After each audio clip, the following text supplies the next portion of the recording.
There is no room for weakness. No room for error.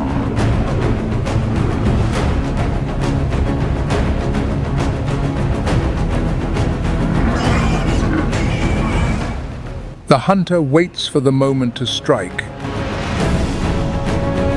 The prey exhausts its strength to escape. Here, mercy is absent. Only instinct remains. A second's lapse can end a lifetime.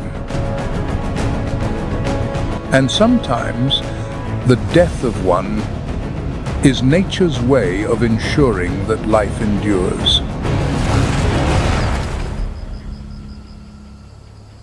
Dawn breaks, its first rays igniting the eternal cycle of existence.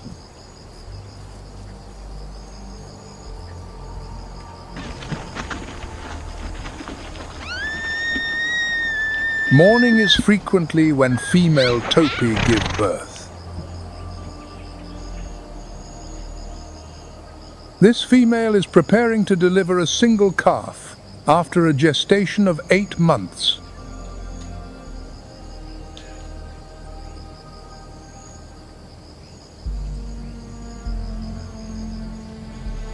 From the moment it arrives, the young topi opens its eyes to a world of peril. This is a moment of extreme vulnerability.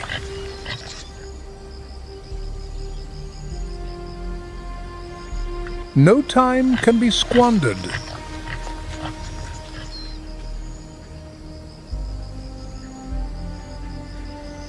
While the mother is occupied cleaning the afterbirth, instinct compels the calf to stand.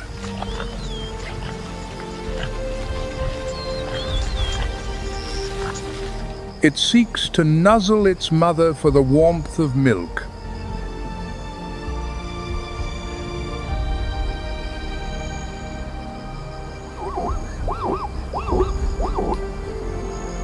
But the mother intentionally withdraws.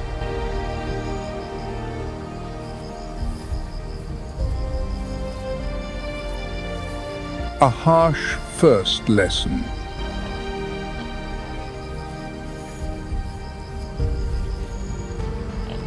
Before it can eat, it must be able to run from danger. Speed is the only sanctuary it has for survival.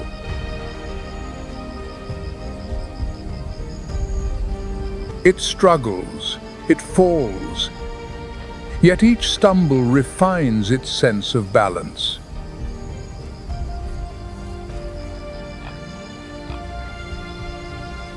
Remarkable as it seems, just 15 minutes after birth, before its first meal, this tiny creature is galloping across the plains.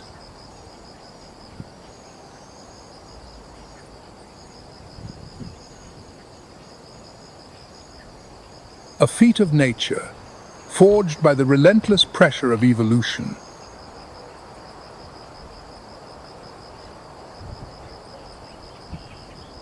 While the prey races with death from its first breath, in deep, rocky crevices, future rulers begin life in fragile silence.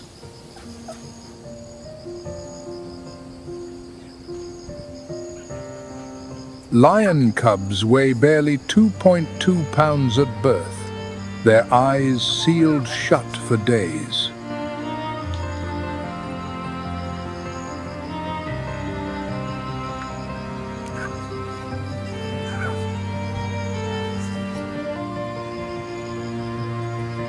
They are utterly helpless, reliant on maternal care.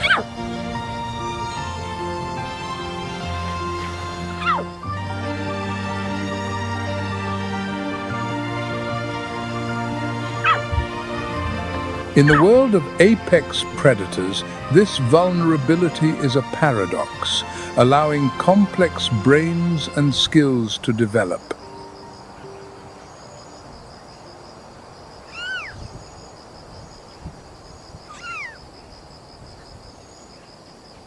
Yet, these dens are fortresses against a terrifying threat, nomadic male lions.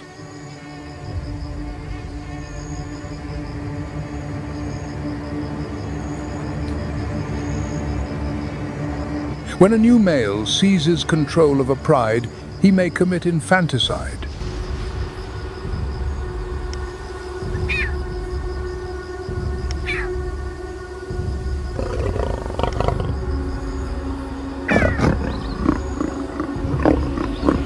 He kills the previous leader's offspring to purge the old bloodline and force the females into estrus.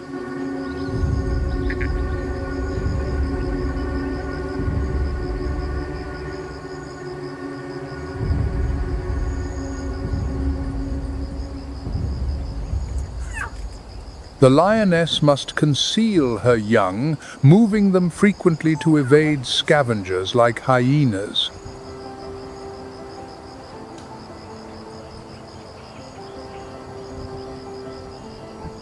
For long treks or rugged terrain, she carries them individually in her jaws.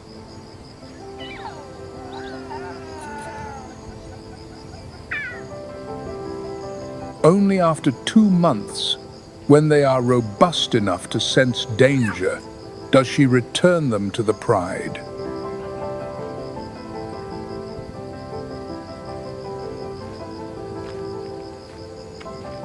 There, they enter a communal nursery where any female may suckle any cub.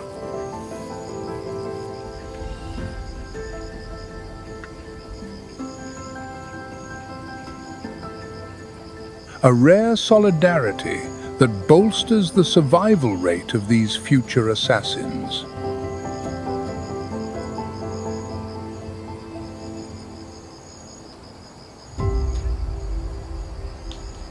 Unlike most, spotted hyenas maintain a fiercely competitive matriarchal society.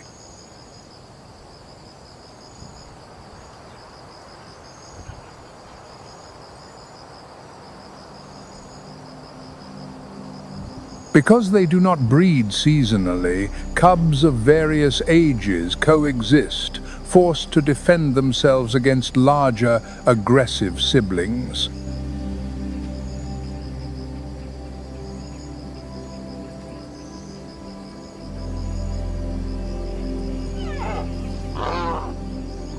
A cub's status depends not on personal strength, but on its mother's rank.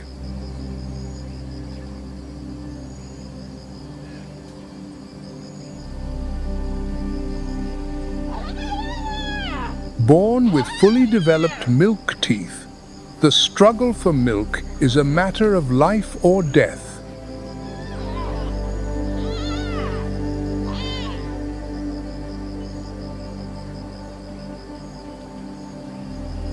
Those who fight hardest grow rapidly, the weak wither and face the end.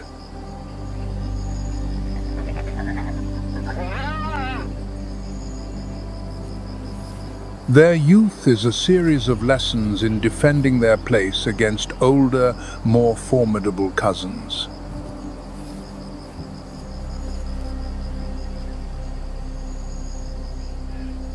To survive here, aggression is more than a hunting skill.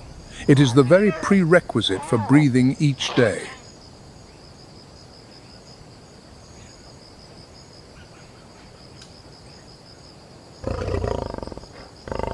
As young carnivores approach weaning, the real world becomes their classroom.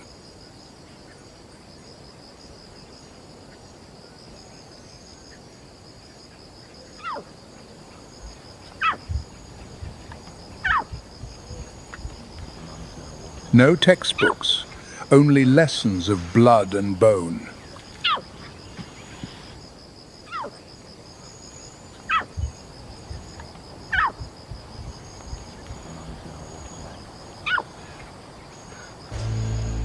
A wildebeest with an injured leg becomes a vital opportunity.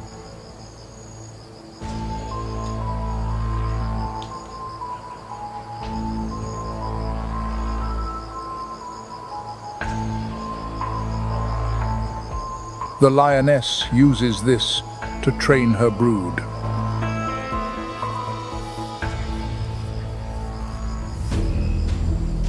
Rather than a swift kill, she retreats, assuming the role of observer and guide.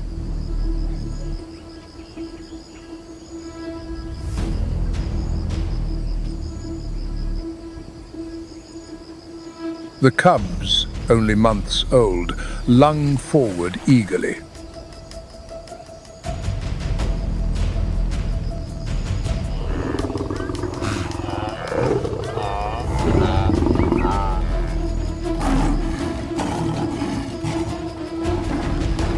Yet, they are still too small to overcome such a resilient opponent.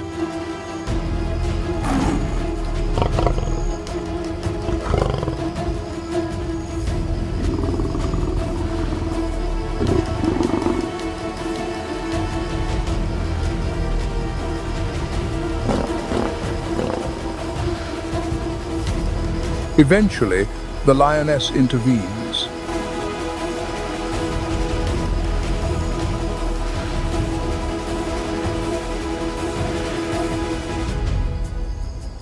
The practical exercise is over.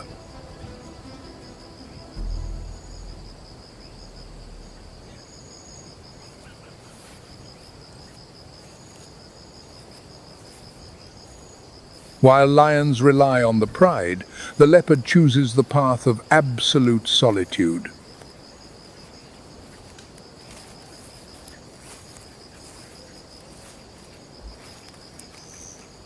They are the ghosts of the savannah, surviving through stealth and masterful concealment.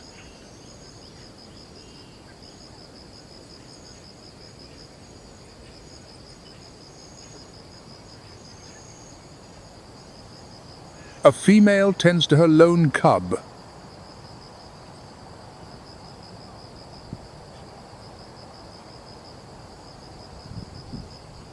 She has no pride for support, no kin to share the burden.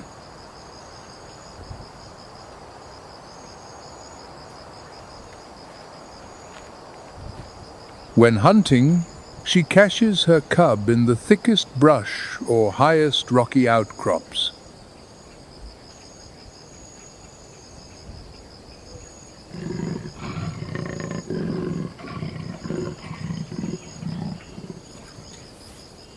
Lacking the cheetah's blistering speed, leopards rely on ambush.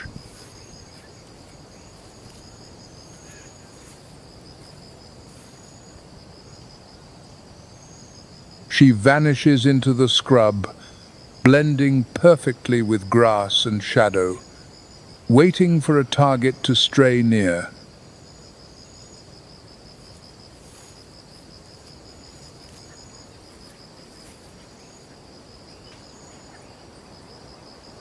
As a hare enters her range, she erupts in a lightning strike.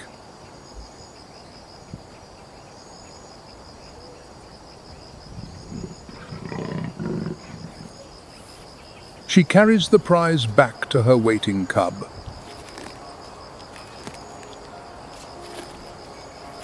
This is a lesson in consumption. Carnivores require less volume than herbivores, as meat is far more energy-dense.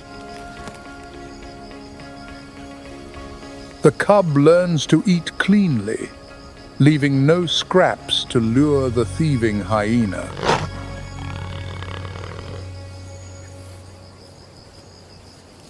The third of the great cats is the cheetah, nature's supreme sprinter.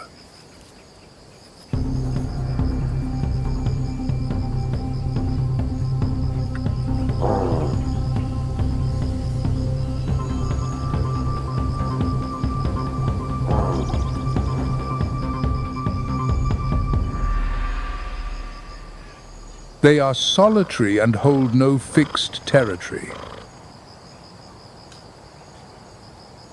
Unlike leopards, female cheetahs often bear litters of 3 to 6 cubs.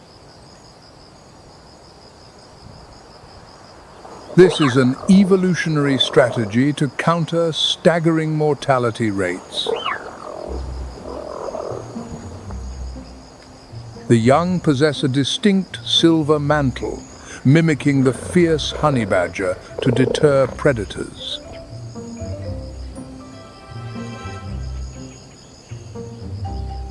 Their lives are a continuous regimen of physical training.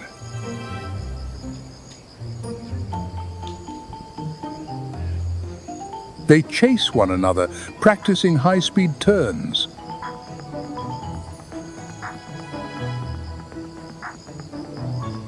These games build muscle and extraordinary coordination.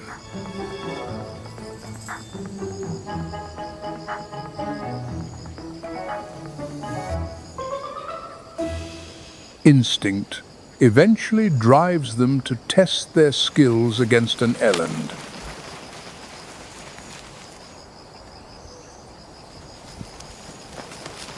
The prey outweighs them by nearly 100 times, yet the cubs remain undeterred.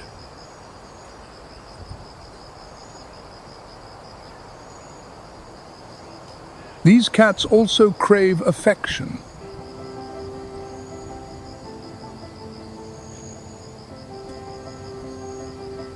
Nuzzles and head rubs are essential to strengthening their social bonds.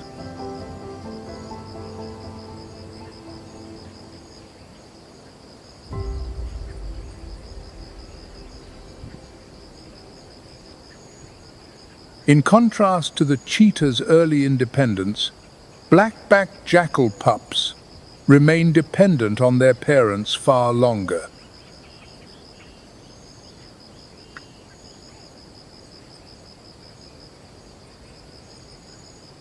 They may sample insects or fruit, but such forage cannot sustain growth.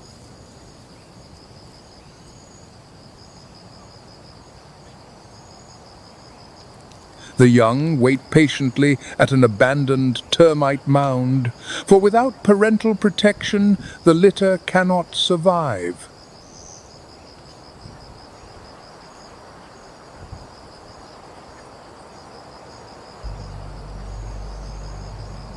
Today, the mother targets a Thompson's gazelle.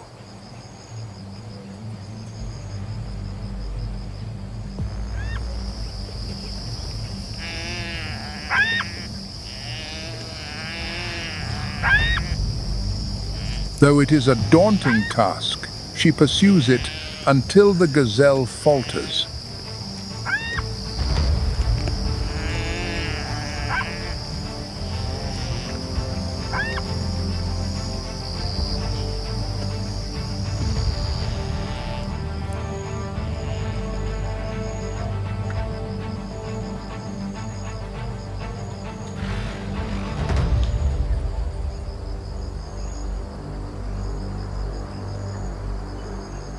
From a distance, the herd merely watches. Collective safety cannot save a fallen individual.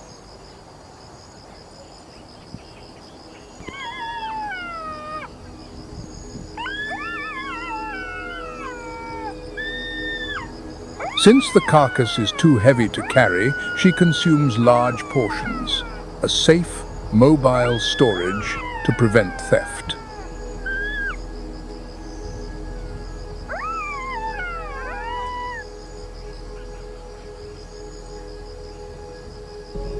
Back at the den, she regurgitates the meal for her young.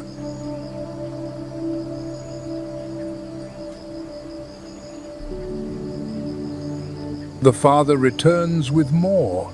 This pair mates for life, working in unison to sustain their large family.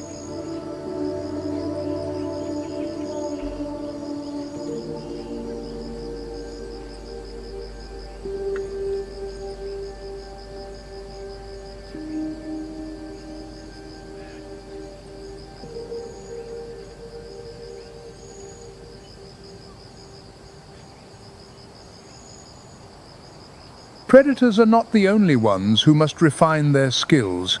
Young herbivores also face vital lessons.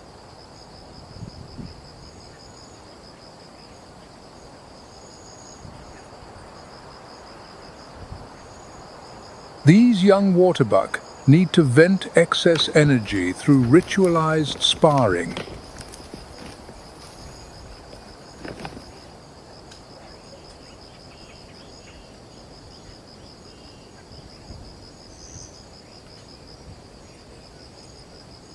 These contests among young males are not born of malice, but are essential drills for future conflicts.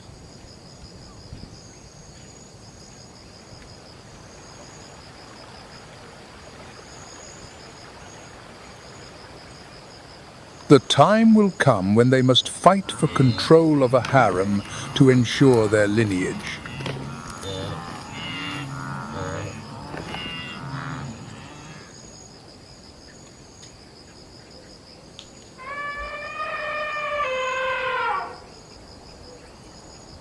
As they mature, these clashes will become increasingly earnest and violent.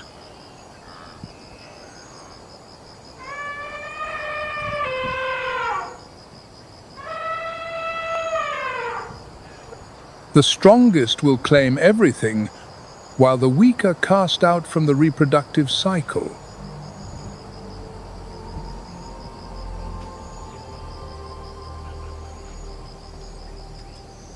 Over millions of years, predator and prey have evolved a complex, reciprocal relationship.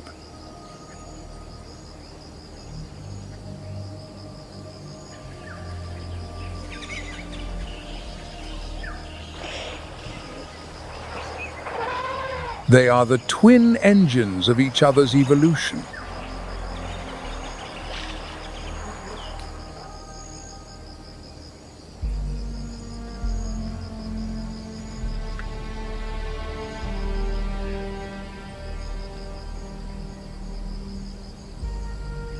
Predators cull the weak and the slow, ensuring only the healthiest and most vigilant survive to pass on their genes.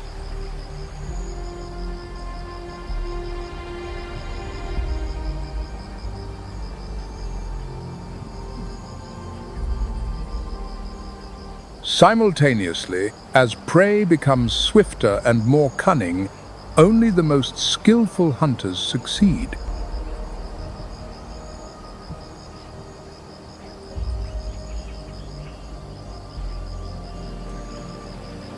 This is adaptation through natural selection, a never-ending arms race between the hunter and the hunted.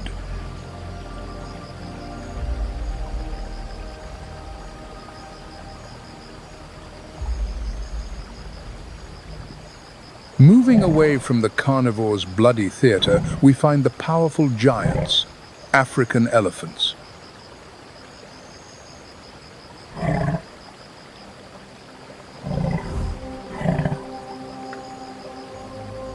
Elephants are more than animals. They are true engineers, shaping the very face of the savannah.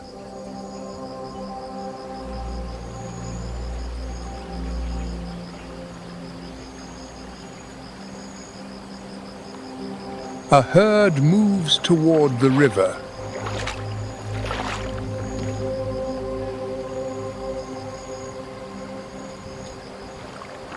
The matriarch, a seasoned elder, leads her family to water.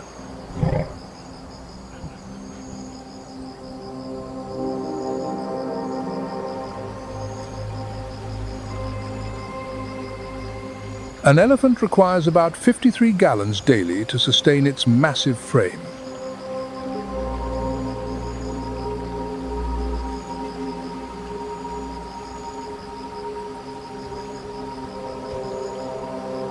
They use water to cool themselves and bathe in mud, creating a barrier against parasites and the sun.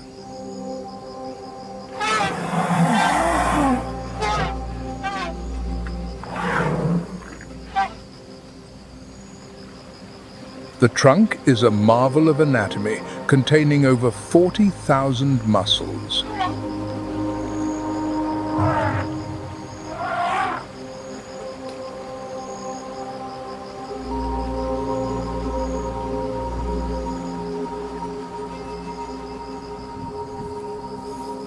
A calf is born with one but has no idea how to use it.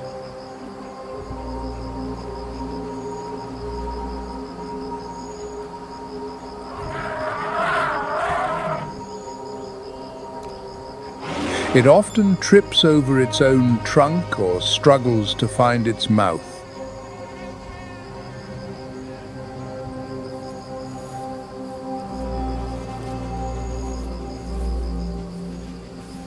It takes years of observing mothers and aunts to master this tool.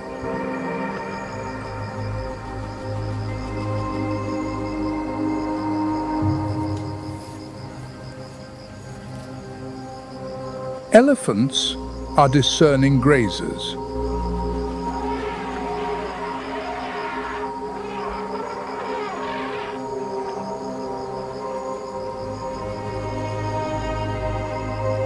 They use their trunks to pluck the finest grasses, shaking off soil before eating.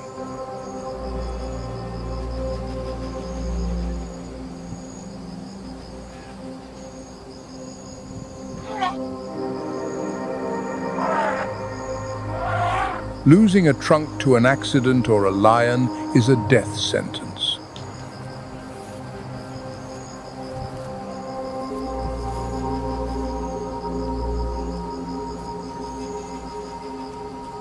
They are entirely dependent on it for sustenance and water.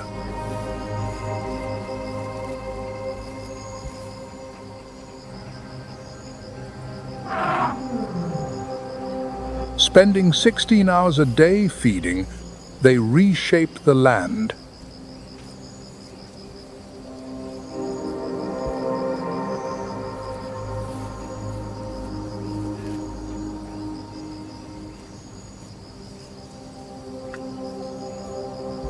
They break branches and disperse seeds, creating clearings for new grass that sustains millions of other creatures.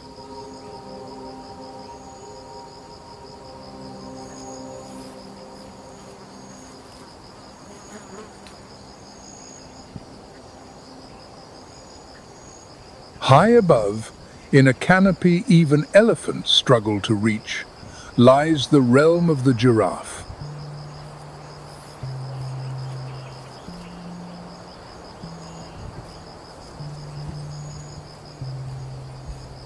Towering 16 to 20 feet, they have evolved to occupy a unique niche far above the competition.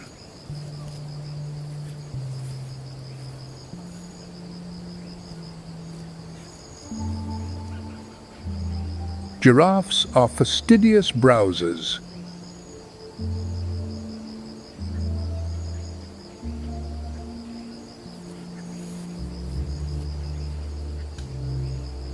They use long, prehensile tongues, colored blue-purple to resist thorns, to select the most nutritious acacia leaves.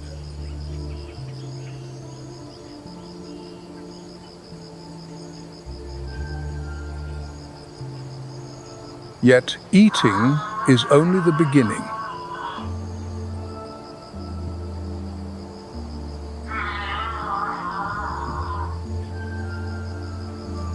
Herbivores like giraffes, buffalo, and antelope have perfected a master stroke of digestion: rumination.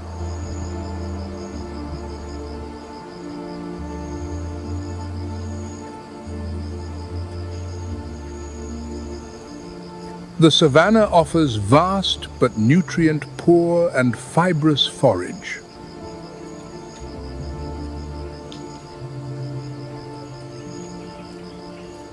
Ruminants possess a four-chambered stomach.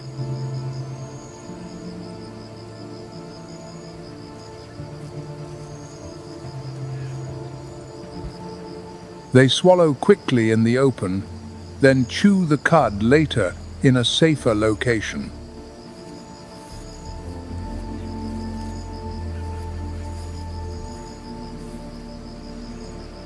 This allows them to process food while remaining vigilant.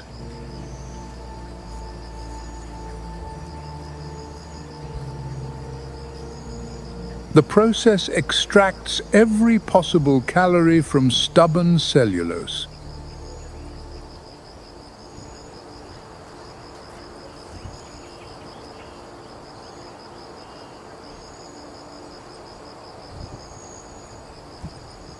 Herbivores rely heavily on sharpened senses to detect threats.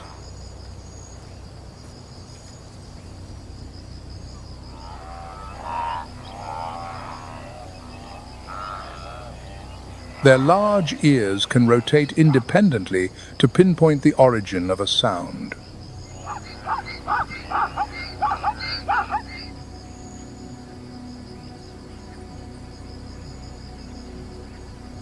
Their eyes, set on the sides, provide a panoramic view of nearly 360 degrees.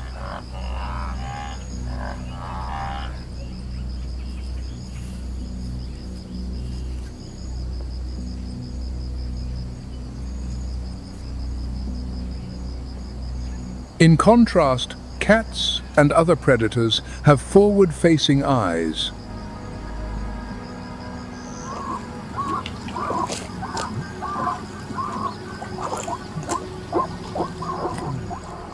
This grants them binocular vision, providing depth perception to judge distances to prey with pinpoint accuracy.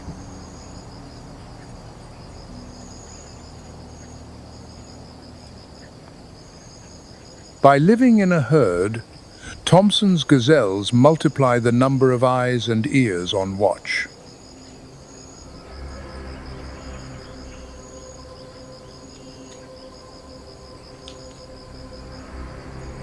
They increase the probability of early detection.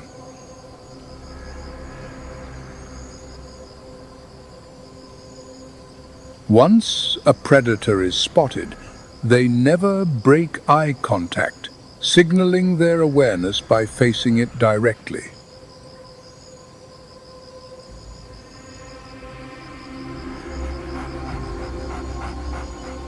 A cheetah, realizing it has lost the advantage of surprise, abandons the hunt.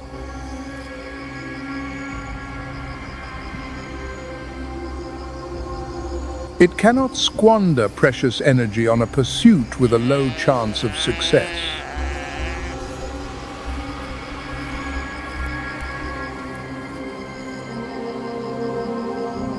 Predators must always balance a vital survival equation.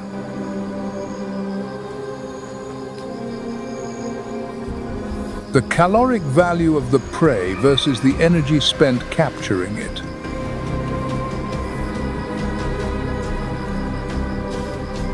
Biologists call this optimal foraging theory.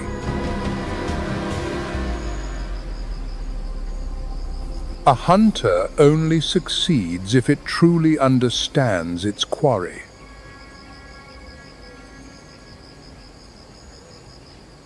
Is foraging easier for the herbivore?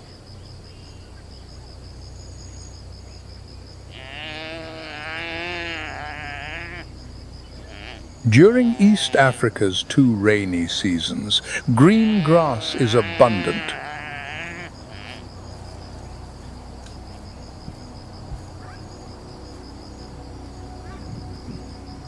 These cob antelope need only lean down to graze on succulent, nutrient-rich shoots.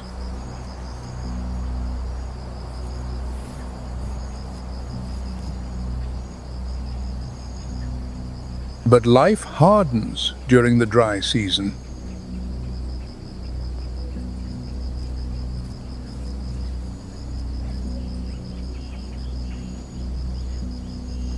The grass turns parched and yellow, stripped of nutrition.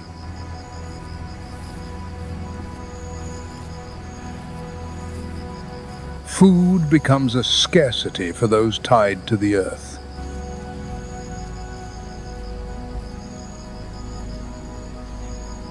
Fortunately, herbivores seem to possess a sixth sense.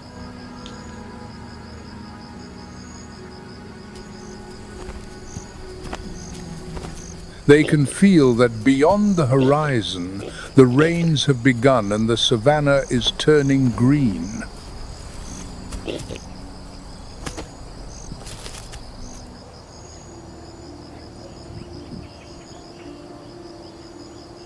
From across the plains, herds begin to gather for a journey of life and death.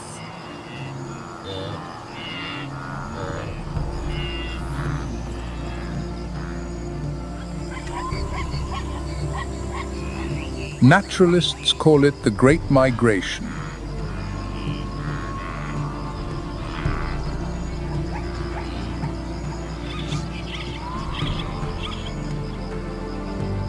Over 1.5 million wildebeest and hundreds of thousands of zebras begin a trek of 250 miles.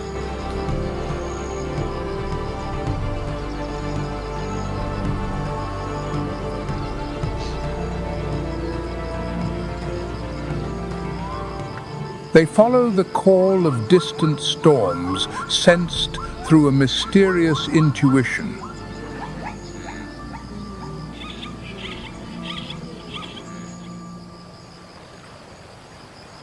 The Mara River is the most formidable obstacle.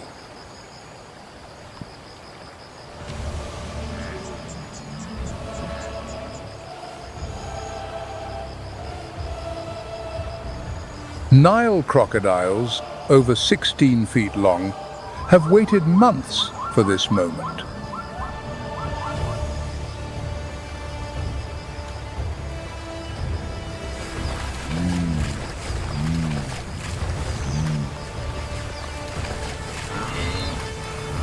When the first wildebeest plunges in, the herd follows like a torrential flood.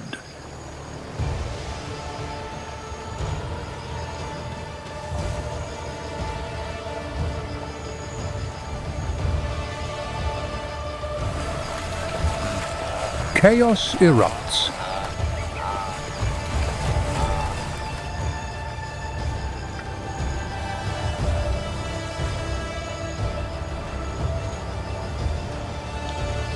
The thunder of hooves in the water.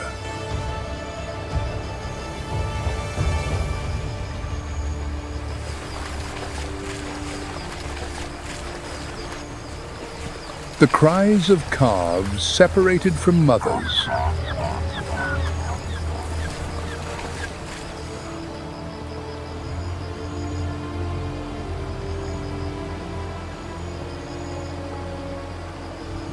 And the terrifying silence of closing jaws.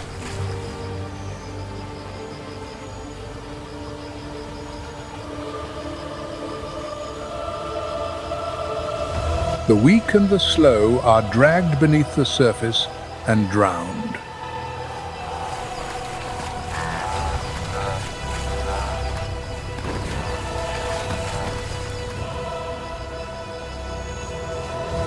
Predator consumes prey.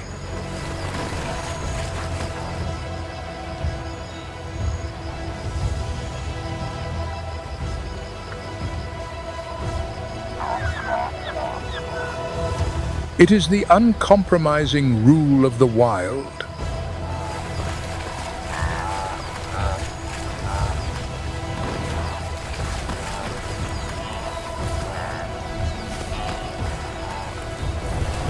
There is no concept of fairness.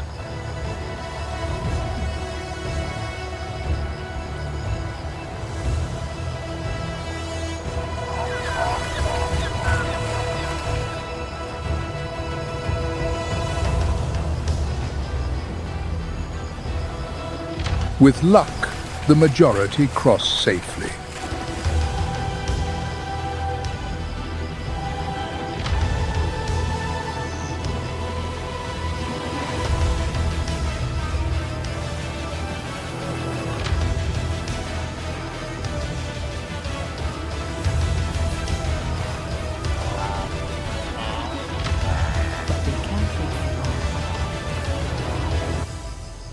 Yet, just a few miles ahead, another river and a new set of dangers await.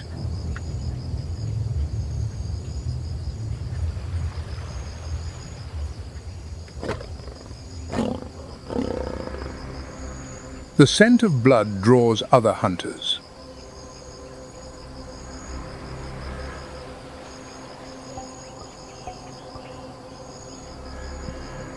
A male lion may even challenge a crocodile for a carcass, for opportunity favors the bold.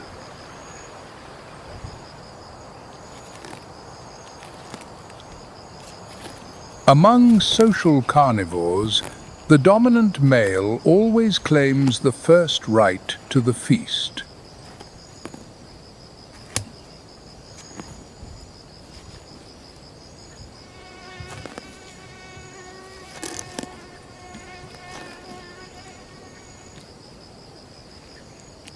The submission of the females is absolute, a rigid social hierarchy.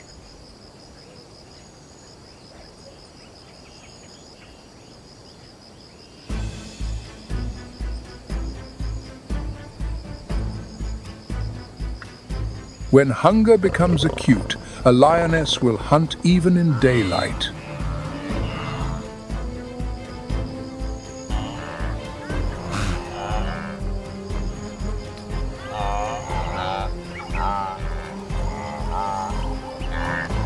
She brings down a wildebeest with a throat hold, ending its life through a suffocating embrace.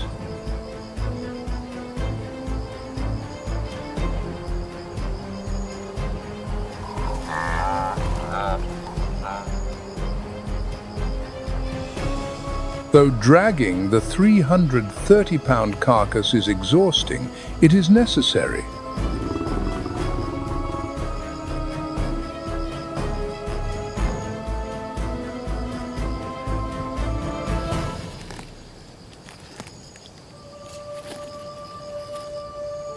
This meal will sustain the entire pride, reinforcing the bonds within the group.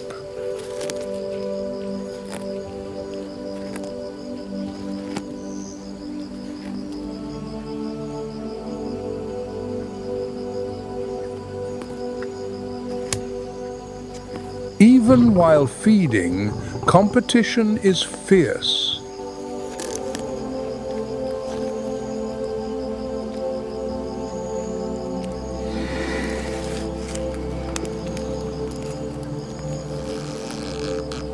Snarls and warning swats maintain order, ensuring the strongest are fed first.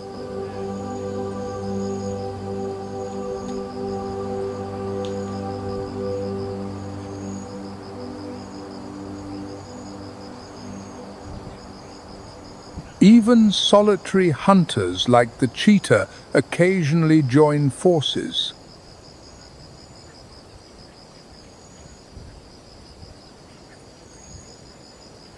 This typically occurs between brothers from the same litter, forming a military alliance.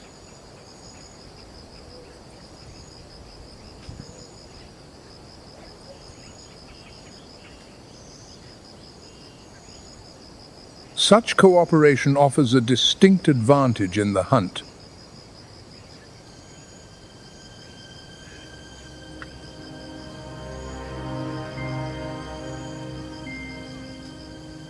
On short grass plains where ambush is impossible, 4 brothers have targeted a wildebeest herd.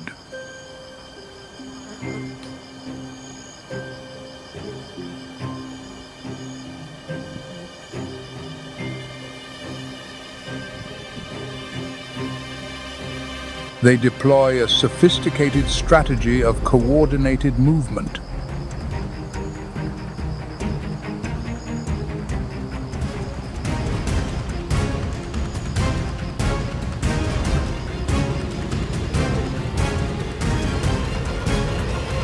Through seamless teamwork, the group successfully brings down their prey.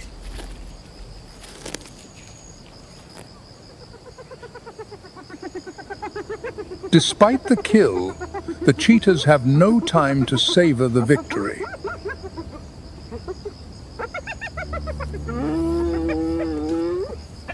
Cunning hyenas have watched from afar and now close in, knowing the cheetahs will not risk a fight.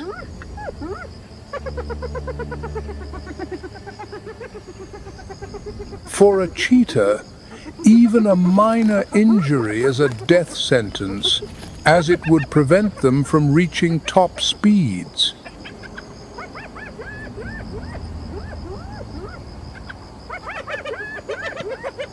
Relinquishing the feast to preserve their life is a heavy but necessary price.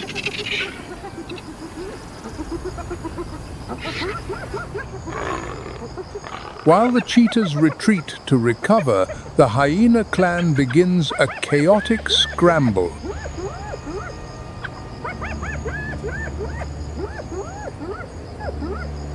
Individuals tear at each other for morsels while driving off interlopers from rival clans.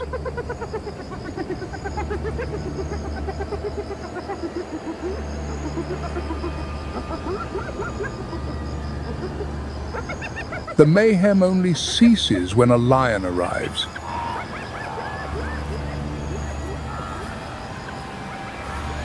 With absolute authority, the king enters the fray without resistance.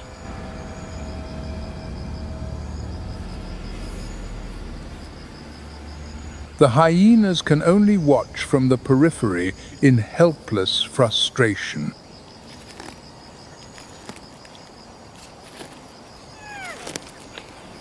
In truth, not all carnivores live solely by the hunt.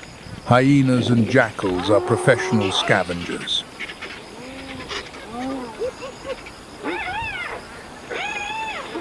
However, as lion populations dwindle, the availability of carrion has decreased.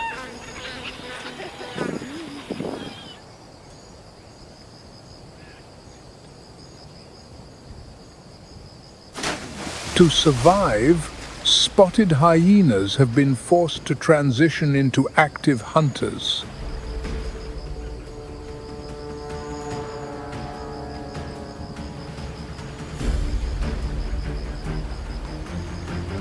The hyena's ruthless nature is most evident during the chase.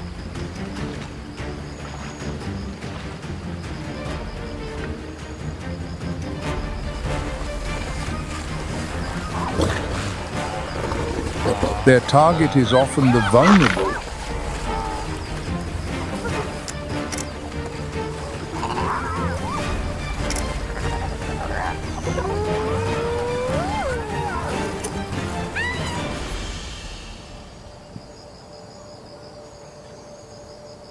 Blood is spilled, bellies are filled, but the eternal cycle never falters.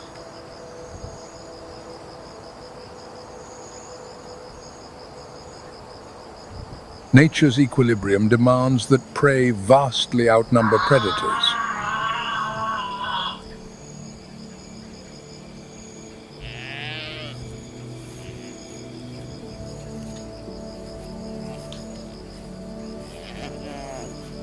In certain antelope species, an abundance of females allows elite males to sire a massive generation.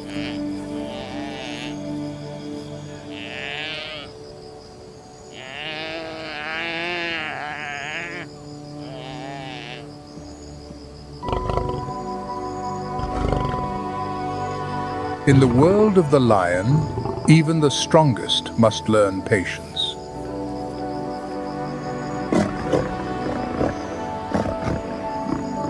Mating only occurs when the female is truly receptive, a courtship that can be prolonged and tense.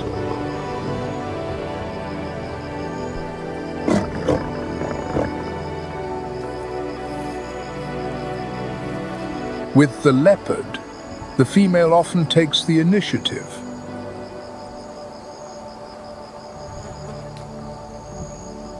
Frequent, intense mating is required to stimulate ovulation, ensuring the next generation is born.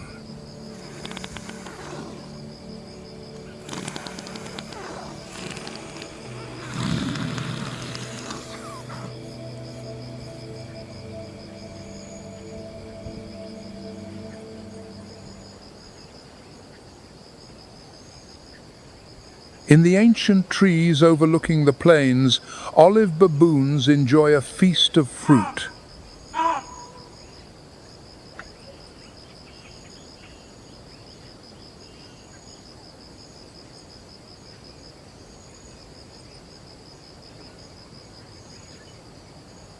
They are profoundly social creatures, living in complex communities with strict hierarchies.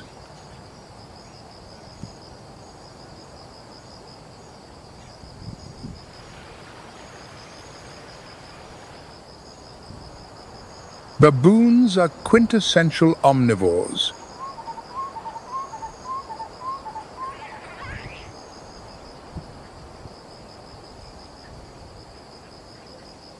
They consume everything from insects and eggs to small mammals, allowing them to adapt to diverse environments.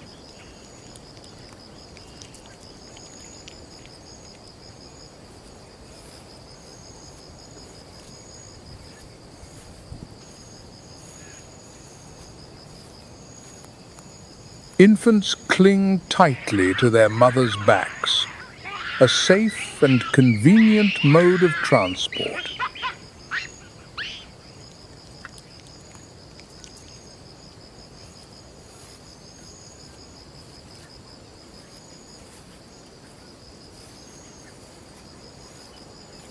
A life with less food pressure allows them to develop sophisticated social behaviors.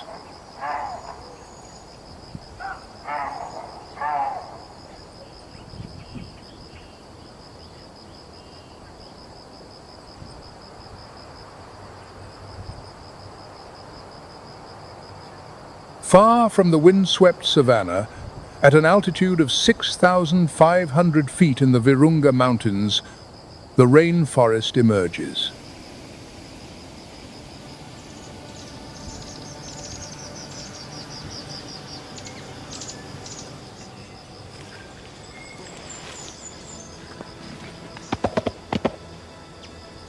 This is the kingdom of the mountain gorilla, one of the rarest primates.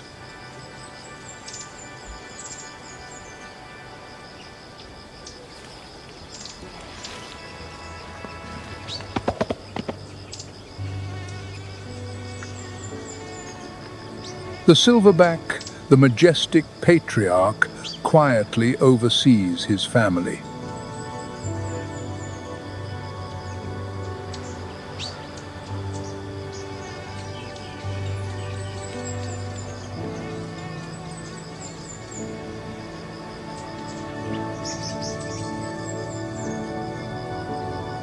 While the adults remain stoic, the infants are bursts of energy, constantly climbing and tumbling.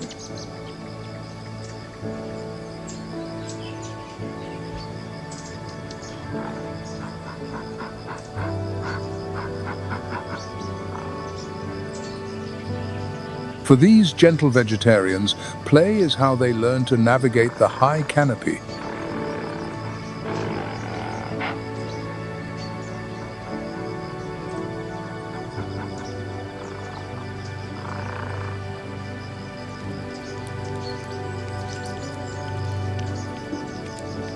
Occasionally, the father's massive silver back serves as a perfect trampoline.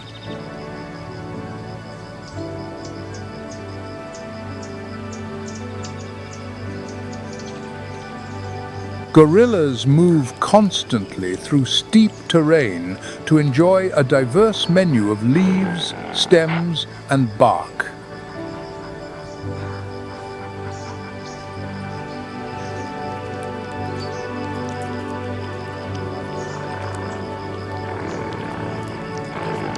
A frugal but nutrient-rich diet.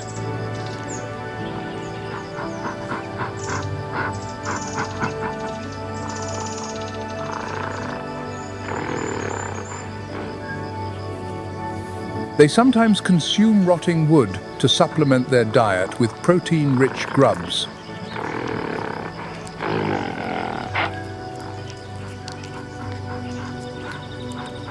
To digest 66 pounds of vegetation daily, The gorilla possesses a massive abdomen.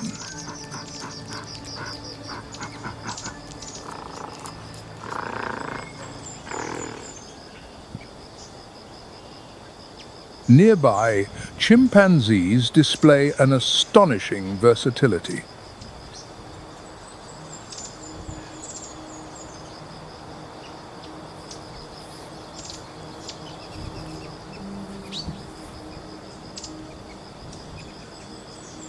Lighter and swifter than gorillas, they move through the branches to reach the ripest fruit.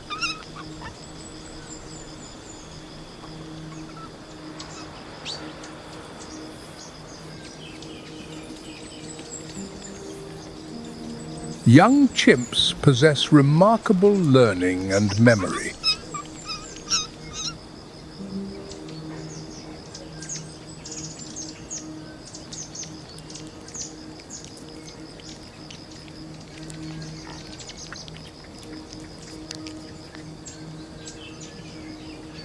They quickly learn to identify hundreds of food plants by observing and mimicking experienced elders.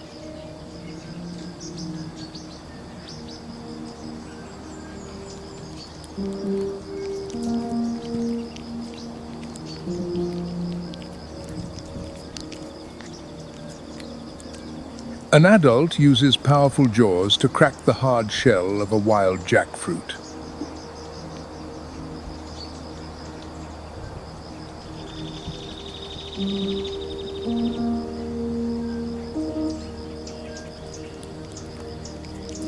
They often signal the group when a bountiful source is found, showing deep communal bonds.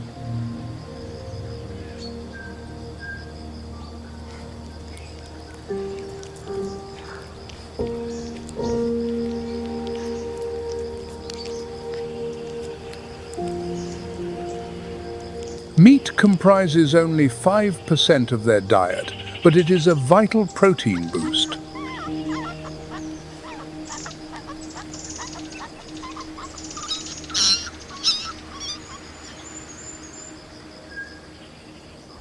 Each troop has its own culinary culture.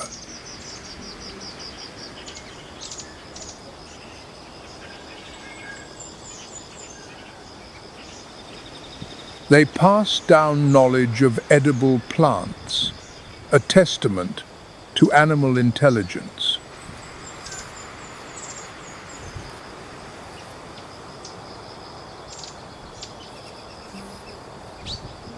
The alpha male patrols the territory's borders.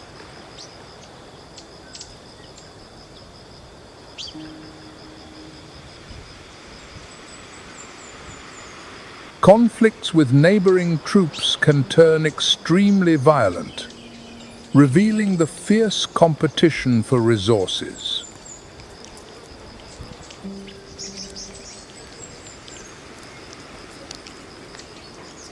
During patrols, the leader checks the ripeness of fruit, especially figs.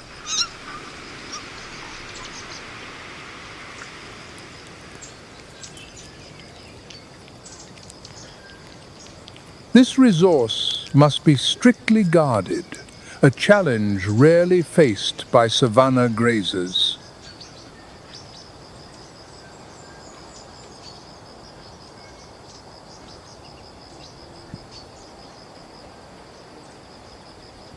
Intelligence and community allow chimpanzees to master the forest.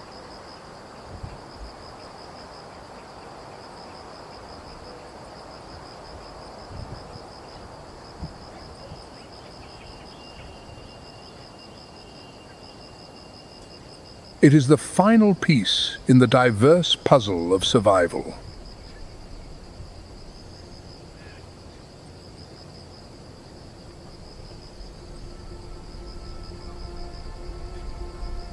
From the chases on the savannah to the sophisticated societies of the jungle, every creature writes its own chapter.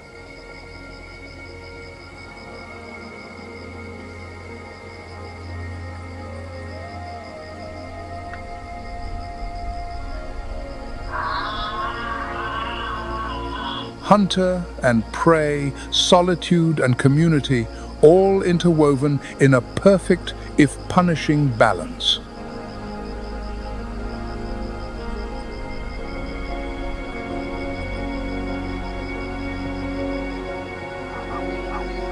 As dusk falls, a cycle closes to make way for new generations.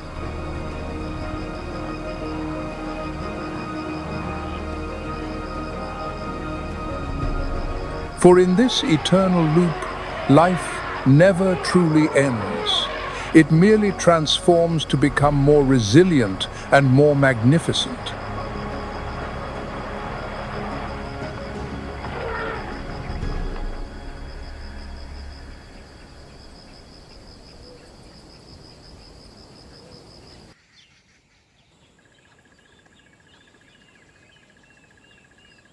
If we seek a definition of absolute power, nowhere is it clearer than in the society of the lion.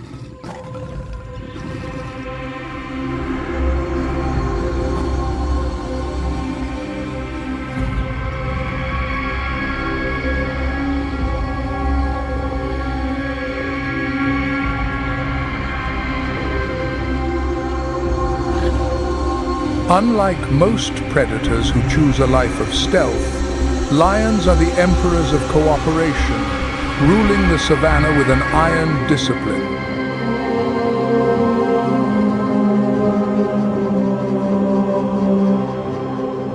Their method of killing requires no subtlety or stealth. It is a direct, overwhelming assault of weight and numbers. A bite to the throat to lock down the target, amplified by the weight of multiple individuals bearing down on the victim. It is a slow, inescapable sentence of suffocation. A pride of lions operates like a war machine. The driver, the ambusher, and the finisher. Every action is coordinated with cold precision.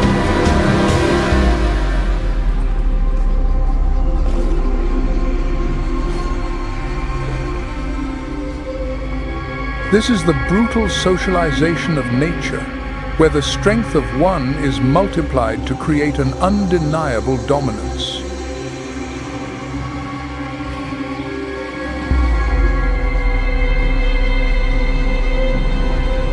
But, on the other side of the hemisphere, where the water is waist deep, this pack rule would be rendered meaningless.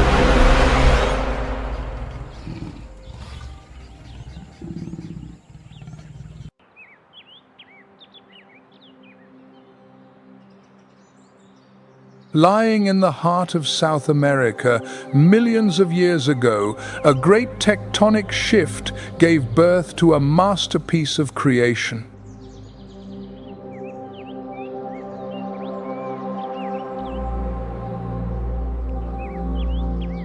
The Andes, majestic walls of rock, suddenly rose, altering the course of ancient rivers.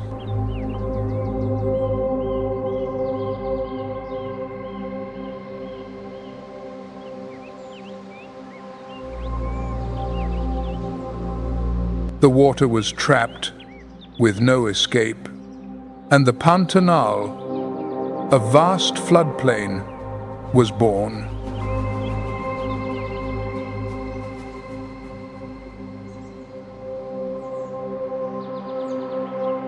But the Pantanal is not a land of peace.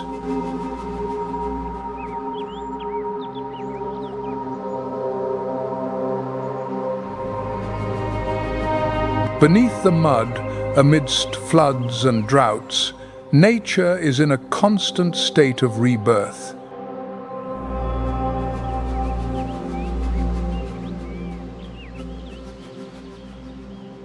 Covering up to 75,000 square miles, the Pantanal is home to over 4,700 species of plants and animals.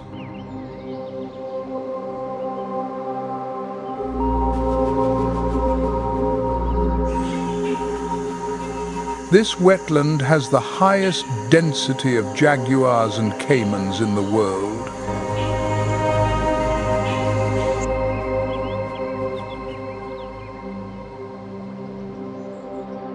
The Pantanal is a different world, where everything depends on the rhythm of two seasons, wet and dry.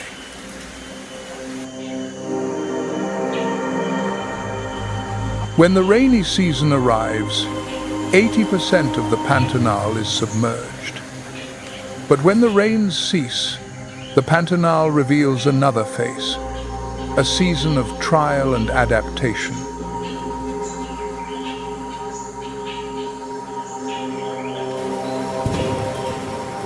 Thunder rumbles, the air holds its breath. The first drops of rain touch the ground, followed by torrential downpours.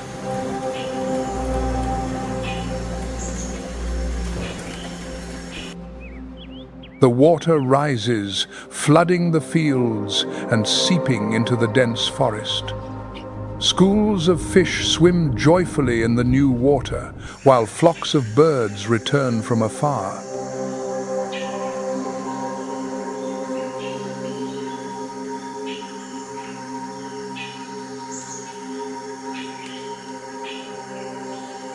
Life does not just begin, it explodes in a dance of brilliant colors. This is also when the predators prepare for their feast.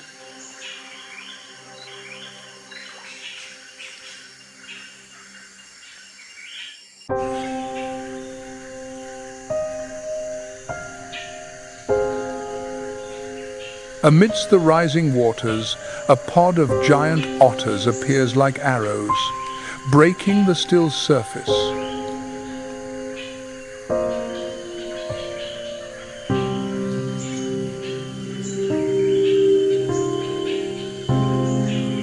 This is when the giant otters are busier than ever. They are not silent like the jaguar, nor discreet like the anaconda.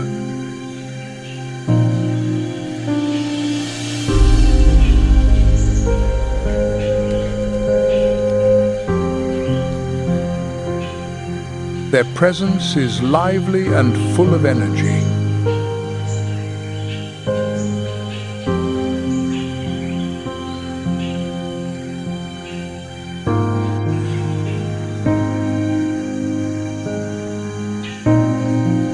With a body that can be nearly 6 feet long from nose to tail tip, the giant otter is not only the largest species in the weasel family, but also the undisputed ruler of the Pantanal's rivers.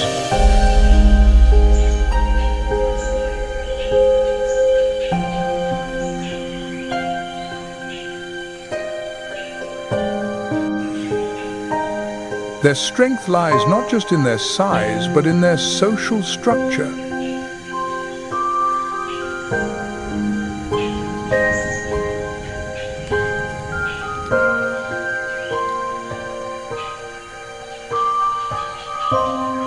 A giant otter family typically has 5 to 10 members, led by an alpha pair.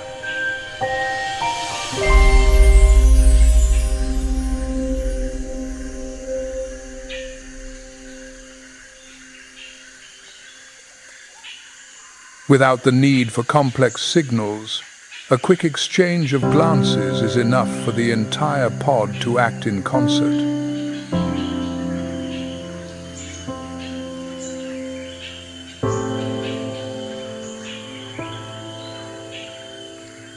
Each member takes its position and role with precision.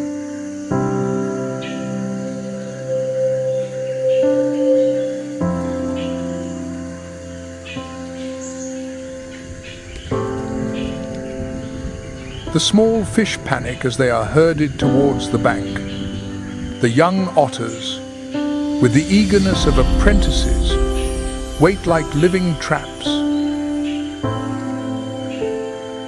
A powerful leap breaks the water's surface, capturing a large catfish struggling in desperation. The otter family's feast begins.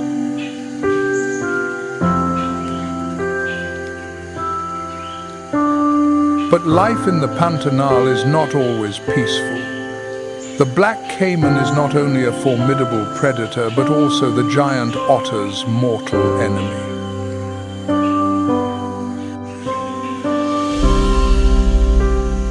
The alpha male is always vigilant. It raises its head high and lets out a sharp cry, gathering the pod into a tight defensive formation.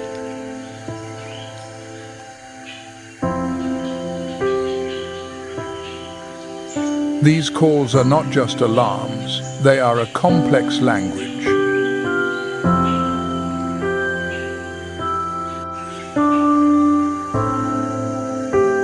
Each giant otter has its own unique voice, a distinct auditory identity.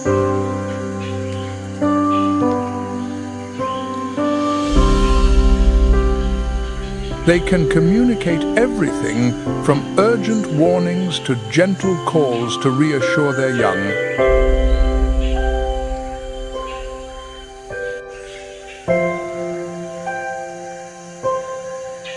Within a family, they can recognize the call of each member, just as we recognize the voices of our loved ones.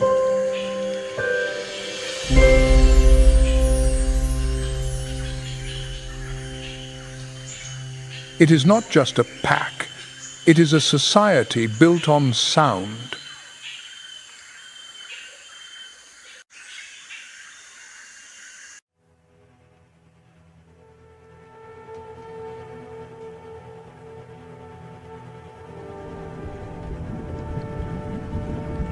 In the depths, the hunter becomes the hunted. A fearsome school of piranhas does not expect that a giant otter can turn them into lunch.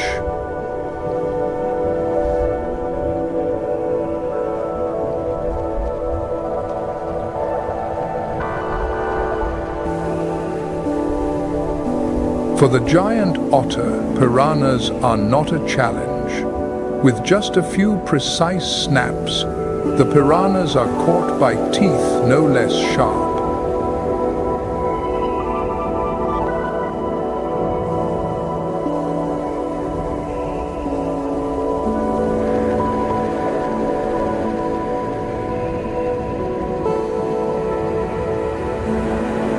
Piranhas can grow up to 20 inches long.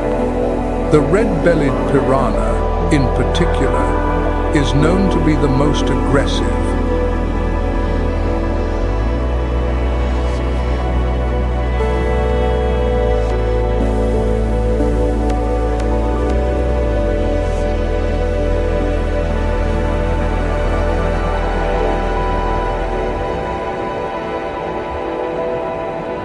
Their most dangerous weapon is their razor-sharp teeth.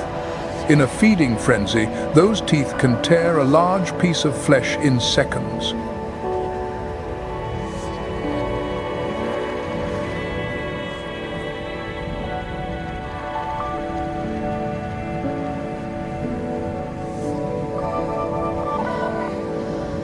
However, piranhas are not always the predators. They are also known as the cleaners of the ecosystem, feeding on animal carcasses and injured fish, helping to purify the water.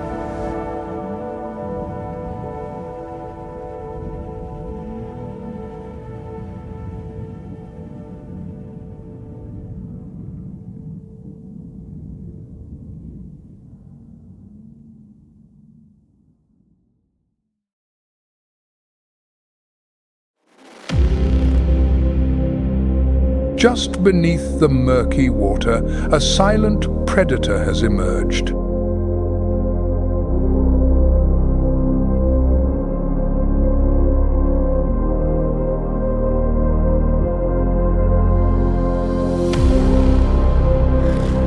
It does not need to hurry, but when it strikes, no creature can escape its deadly embrace.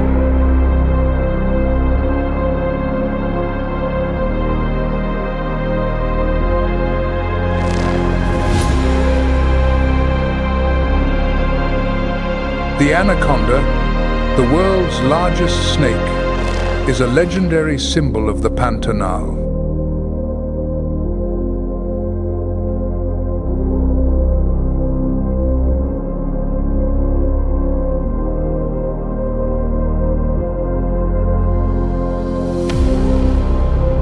With a length that can reach up to 26 feet and a weight of over 220 pounds, the anaconda is like a giant phantom hiding in the rivers.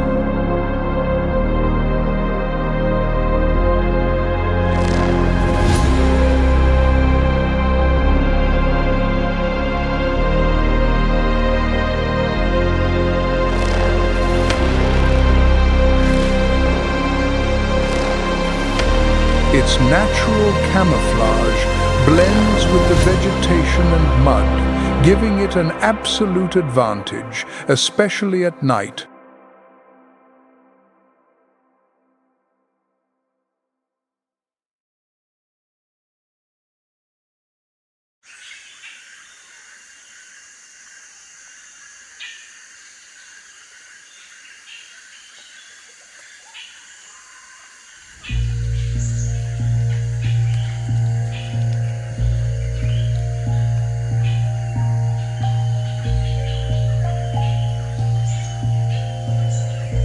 The leaves rustle as small, nimble feet move across the damp ground.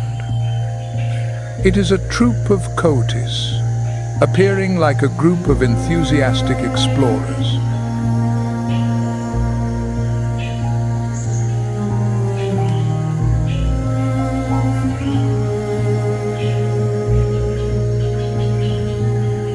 After the first rains, their black and white striped tails are held high, signaling a day of lively activity.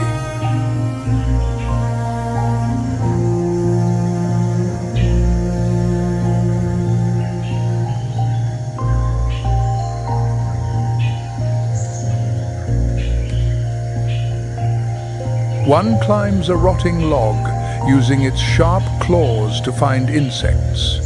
Another smells ripe fruit on a high branch and quickly leaps up.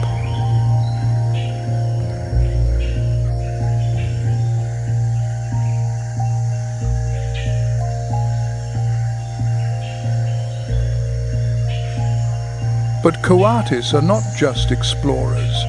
They play a fundamental role in the ecosystem. As they move, they drop and disperse the seeds of the fruits they have eaten.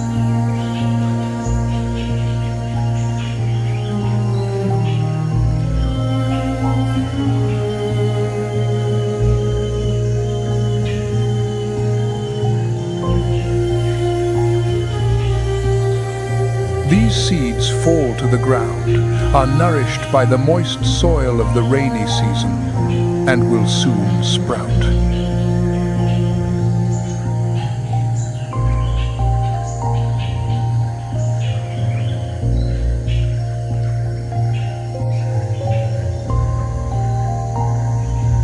However, even amidst the liveliness, danger lurks. A fleeting movement in the undergrowth. Perhaps a jaguar.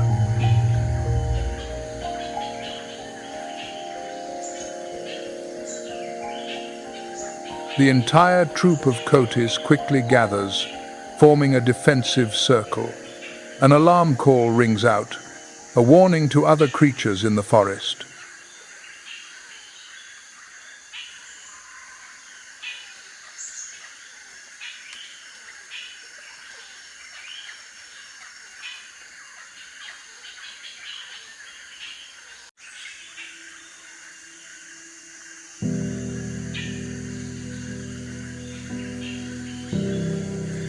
Above the winding rivers, another creature reigns in its own domain.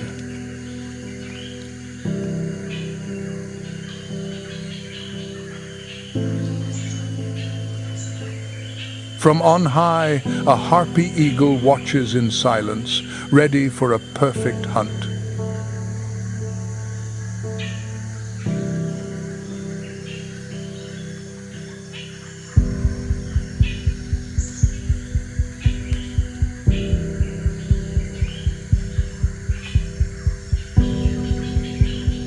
With a wingspan exceeding 6.5 feet, the harpy eagle soars like a phantom in the sky. Its sharp eyes scan the dense canopy.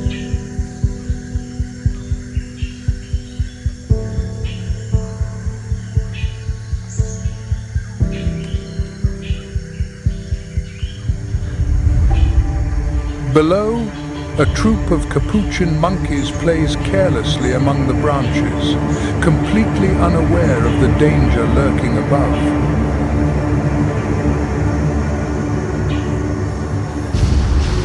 The harpy eagle targets its prey, a small monkey slightly separated from the troop.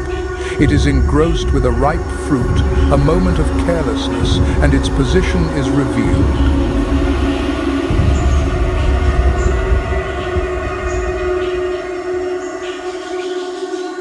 Then the harpy eagle dives from a height of nearly 100 feet at a speed of up to 50 miles per hour. Everything happens in an instant.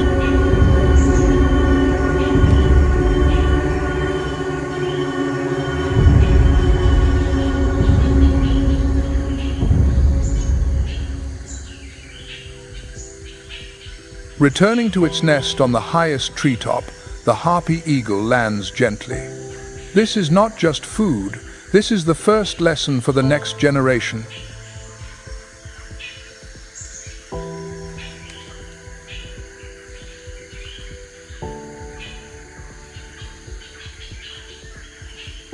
The harpy eagle is the ruler of the Pantanal sky, a crucial link in balancing the ecosystem.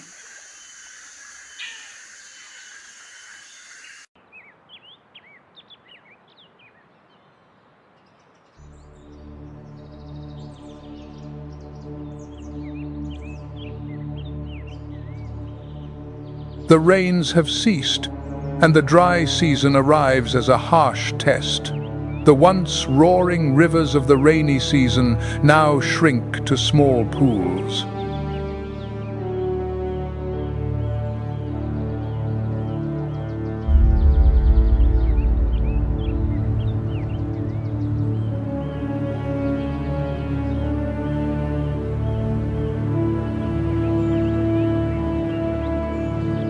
The scorching heat envelops the air. Every creature must struggle to find the most precious resource: water.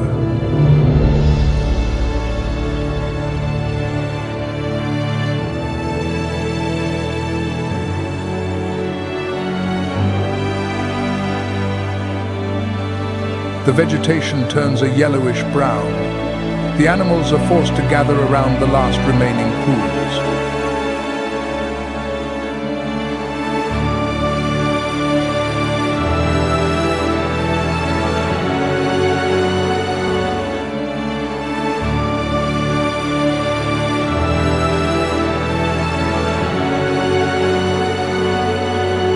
These are not just sources of life, but also fierce battlegrounds, where the strong prevail and the weak are quickly eliminated.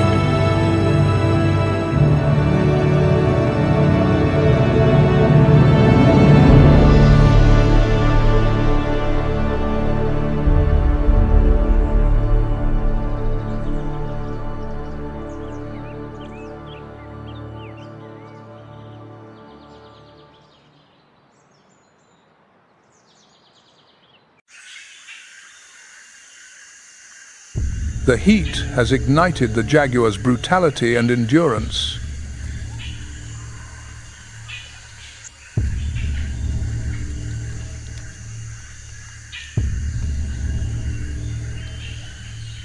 Its golden, rosette-spotted coat blends perfectly with the withered vegetation.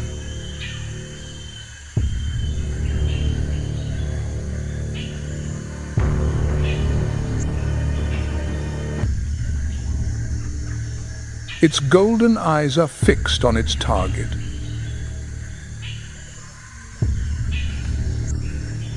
An unwary capybara.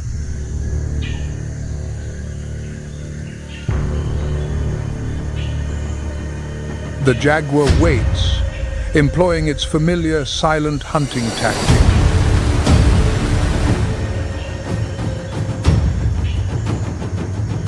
This is not just a hunt, it is a masterclass in patience. The capybara takes another step, a fateful step.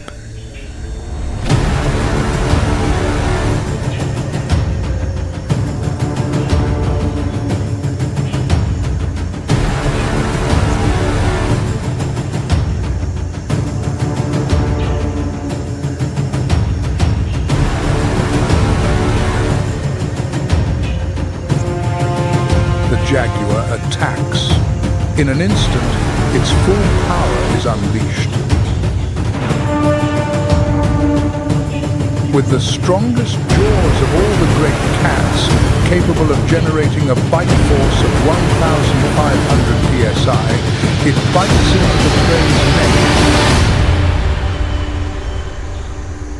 The struggle is desperate, but there is no escape.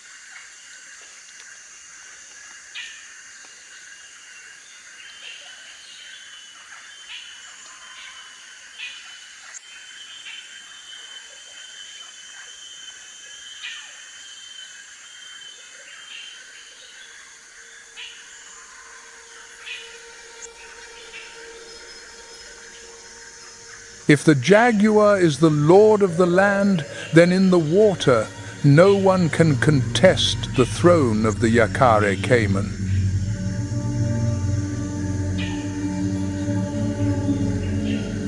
With an estimated population of about 10 million, this wetland nurtures the largest crocodilian population on the planet.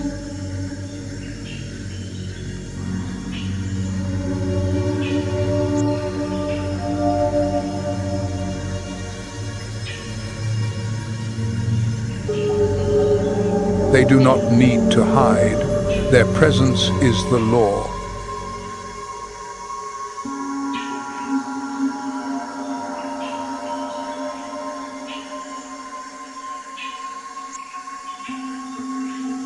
With a body length that can reach nearly 10 feet, the Yakare caiman is a perfect master of camouflage.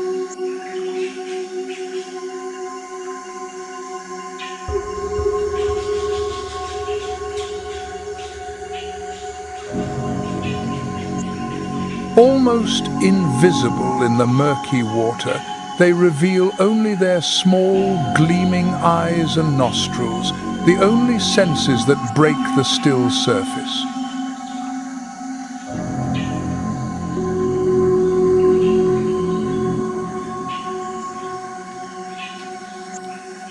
The caiman's main weapon is absolute patience, a hunting strategy honed over millions of years of evolution.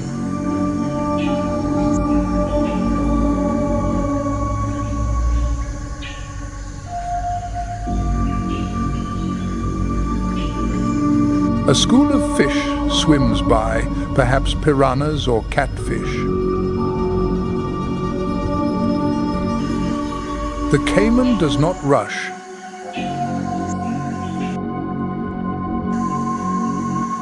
Its small eyes follow every movement, registering the slightest vibration on the water's surface.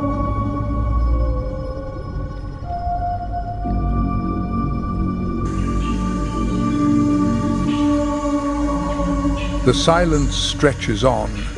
Then suddenly, chaos erupts.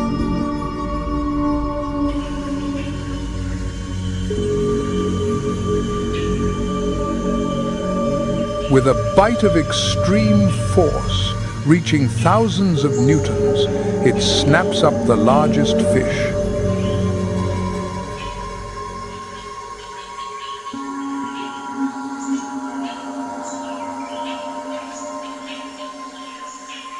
It all happens in an instant.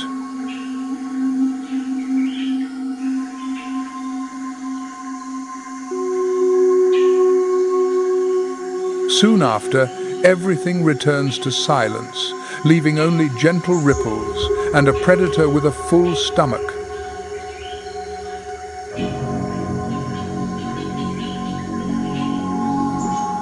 But life in the Pantanal is an unforgiving cycle.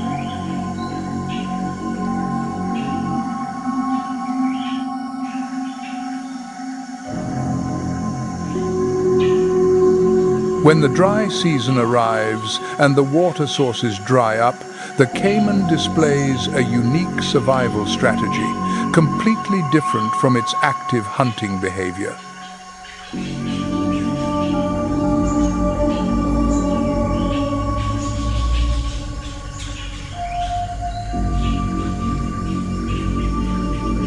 During the dry season, when the water dries up, the caiman displays a unique survival strategy.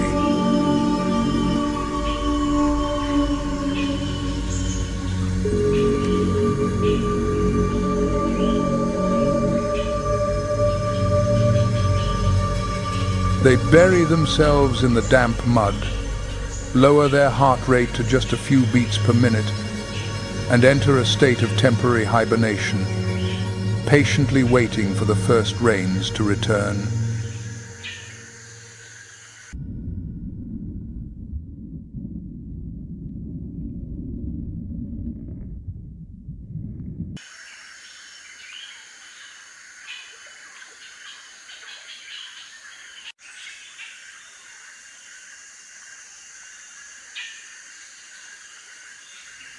The dry season becomes an unforgiving battlefield.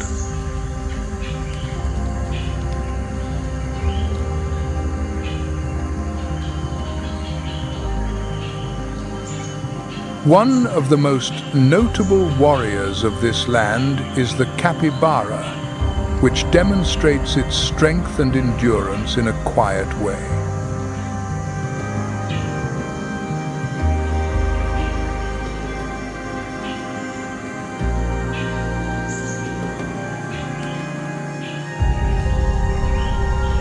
With a length of up to 4 feet and an average weight of 110 pounds, the capybara is a substantial meal, making it a prime target for jaguars, anacondas, and caimans.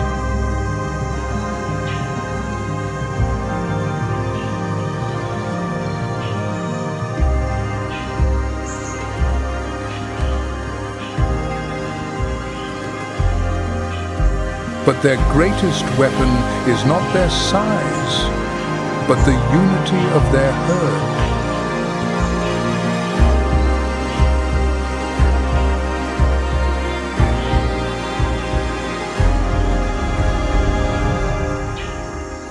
A predator never faces a lone individual, but a wall of vigilance.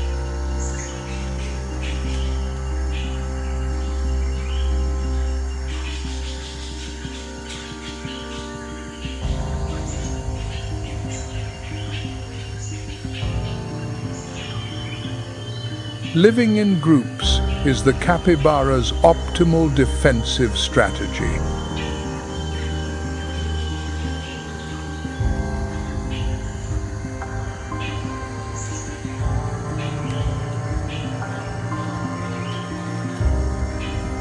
While some members stand guard, upright on high ground to scan the horizon, the rest can rest or forage in peace.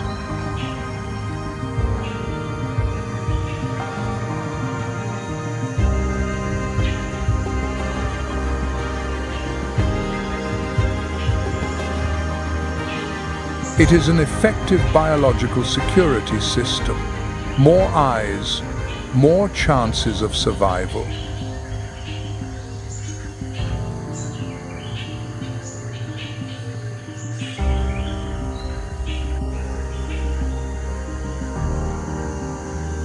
When threatened, their first tactic is to retreat into the water.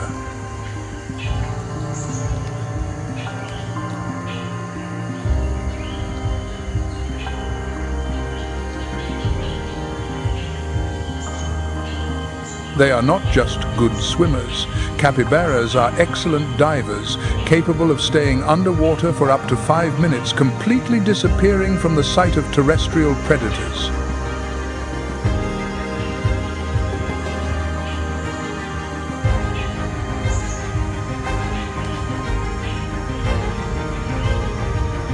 However, it is this amphibious lifestyle that has created a puzzling phenomenon.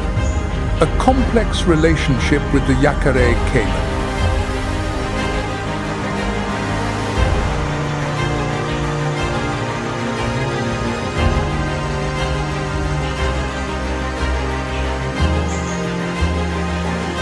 It is not uncommon to see a giant caiman resting just a few feet away from a herd of capybaras.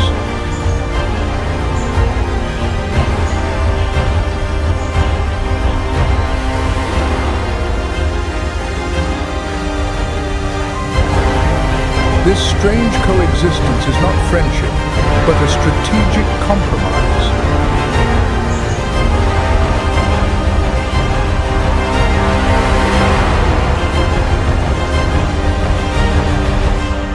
The relationship between the capybara and the caiman is both fascinating and unpredictable.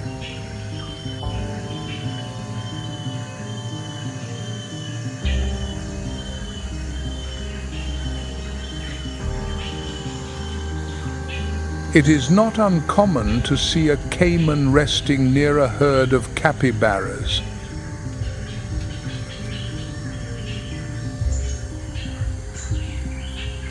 However, this coexistence can turn into conflict in the blink of an eye.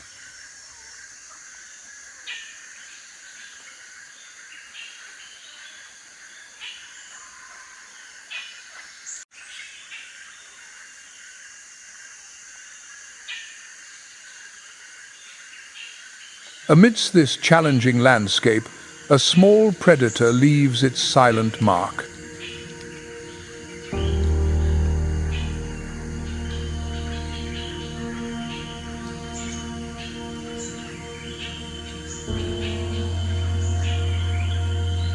The bush dog, also known as the vinegar dog,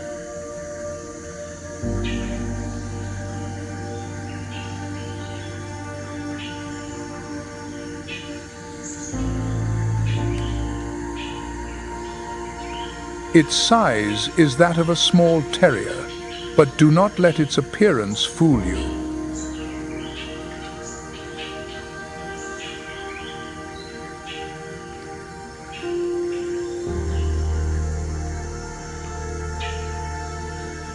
Its reddish-brown coat blends perfectly with the dry earth and foliage.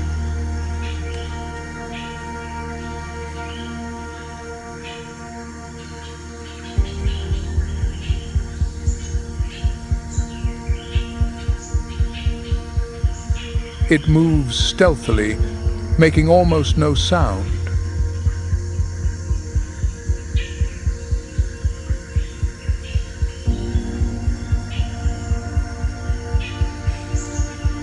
The bush dog cannot compare in individual strength to the jaguar or the caiman, but they compensate for their small size with collective intelligence and perfect pack coordination.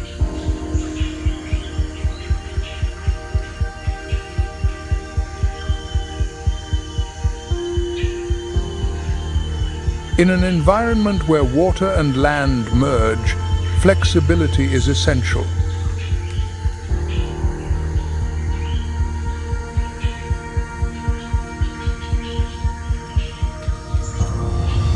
The bush dog is a master of amphibious adaptation.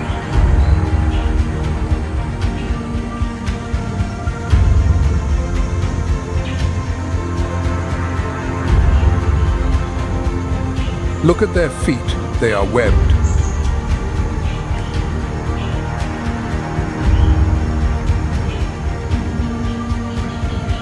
This structure allows them to swim with skill and agility, a rare trait among canids.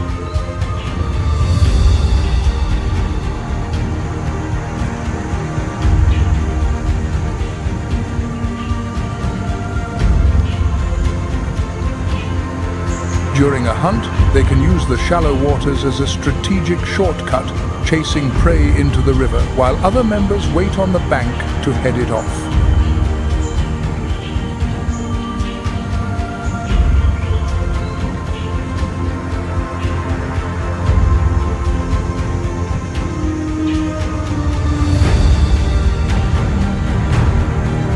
The true strength of the bush dog lies not in its physical attributes, but in the cohesion and synchronicity of its pack.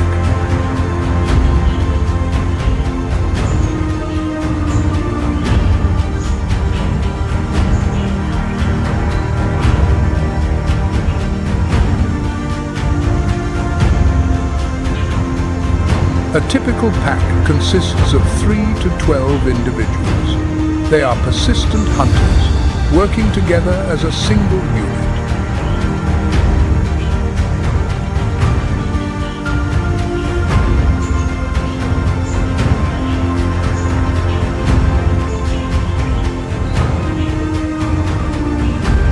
They do not just chase their prey, they drive it into natural traps, a ravine, a water hole, or a fallen log. Their non-verbal communication is swift and precise.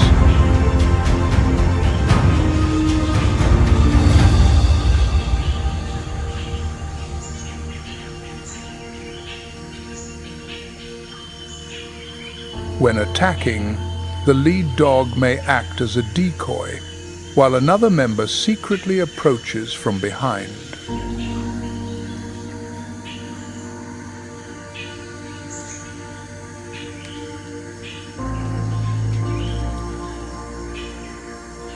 Unlike the solitary jaguar or the lion that overwhelms with brute force, the bush dog is a perfect example of how collective intelligence overcomes any physical challenge.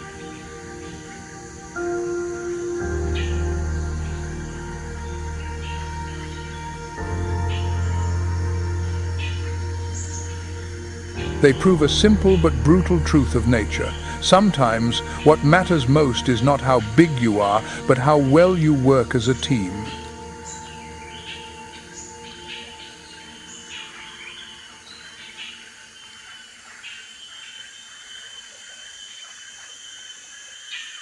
Amidst the giants of the Pantanal, this small predator has found a way to dominate.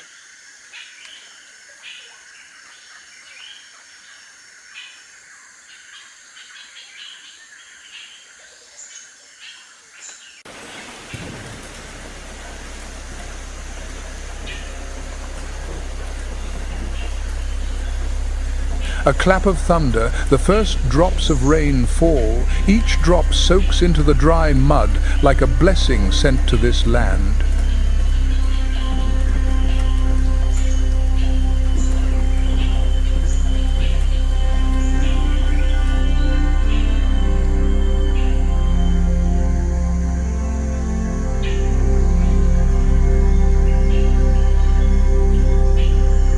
The smell of wet earth fills the air like a hymn of thanksgiving from nature to the Almighty Creator.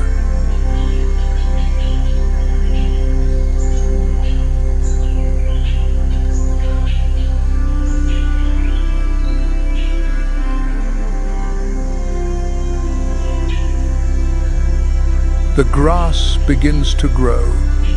The palm trees that had shed their leaves now sprout fresh green shoots.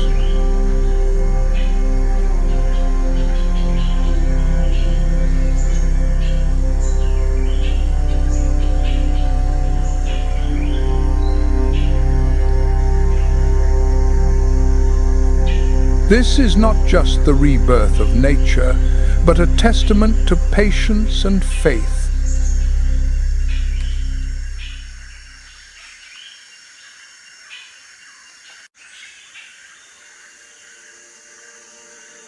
Amidst the arid forest of the Pantanal, a clear, bell-like call rings out. Then they appear.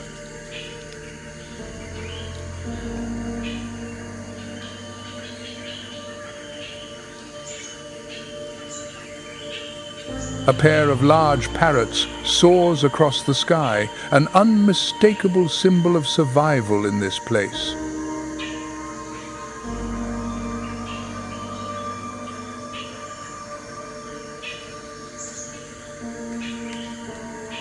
This is the hyacinth macaw, the largest parrot in the world.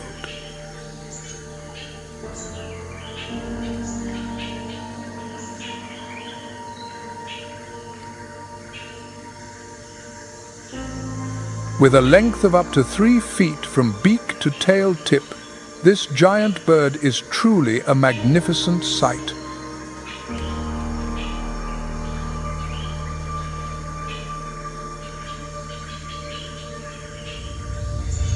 Their brilliant blue plumage is not just for beauty, it is the color of adaptation, helping them to blend into the blue sky and dark green foliage.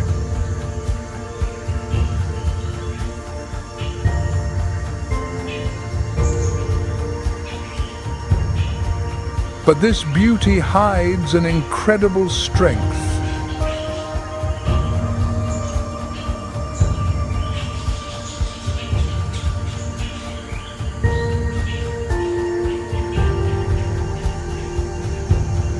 Their diet revolves around hard palm nuts, nuts with shells so tough they are almost impenetrable. Even a hammer would struggle to crack them.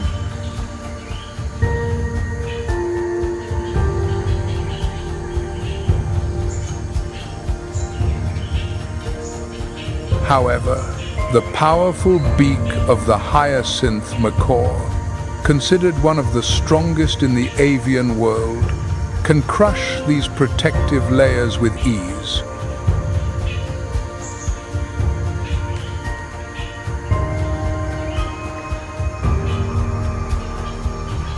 This strength is not just for survival, it plays an essential role in the ecosystem.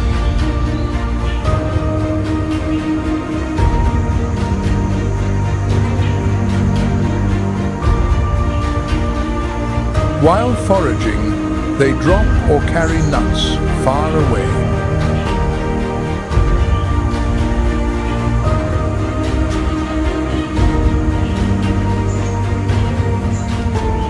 These seeds, when naturally dispersed, will sprout and help to restore and enrich the surrounding forests and grasslands.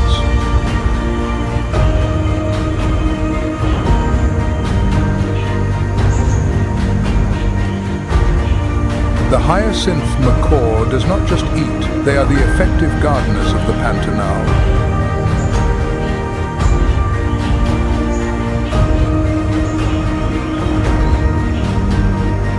Known for their sociable nature and loyalty, hyacinth macaws form strong, lifelong bonds with their mates.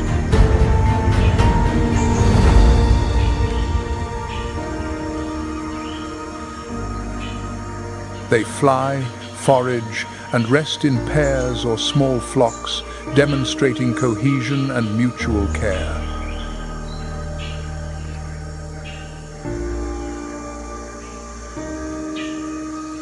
Their physical resilience and social loyalty have helped them to survive.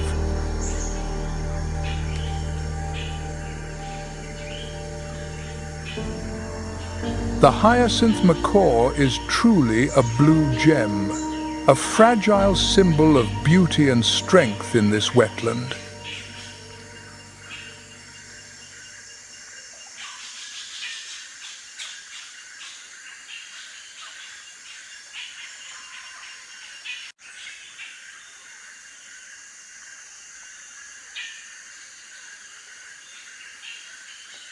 The Pantanal, the world's largest wetland, was once considered a paradise of life.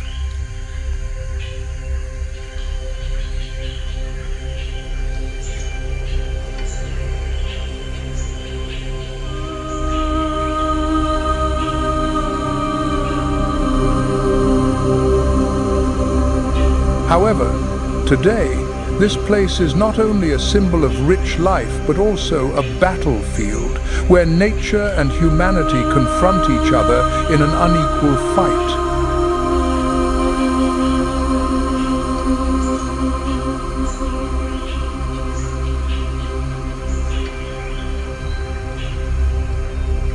In the last 50 years, the Pantanal has lost 17% of its total area.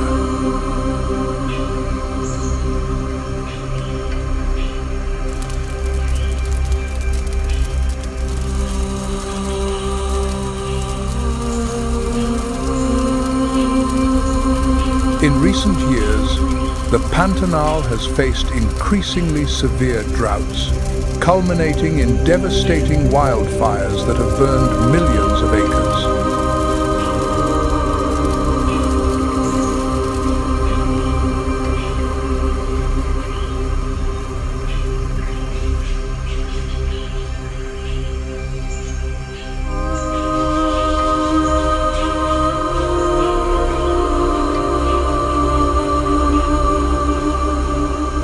In this harsh context, the iconic creatures of the Pantanal also face immense difficulties.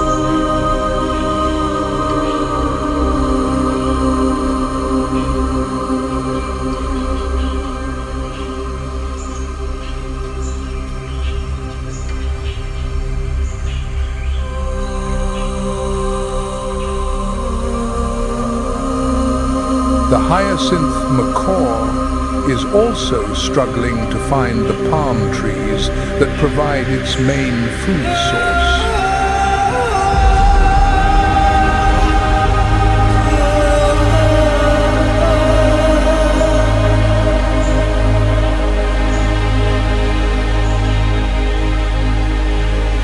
For specialized species like the hyacinth macaw, the decline of the palm trees, their primary food source, is creating an invisible survival pressure.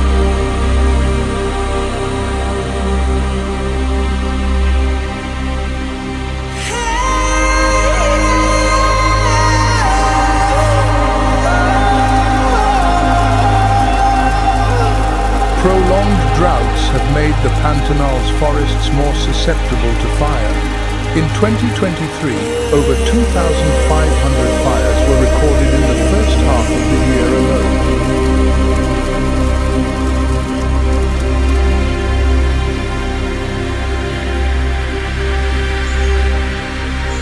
Amidst the sea of fire, the jaguar has lost much of its territory.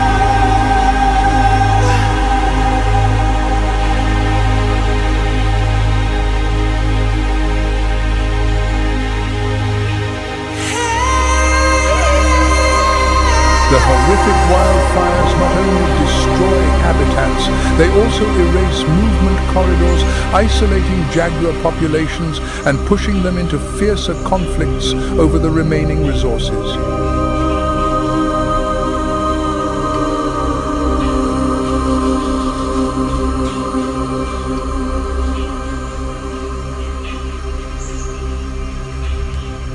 The forests of the Pantanal are disappearing at an alarming rate. In the last 5 years, over 2,500 square miles of forest have been converted to soybean cultivation and cattle ranching.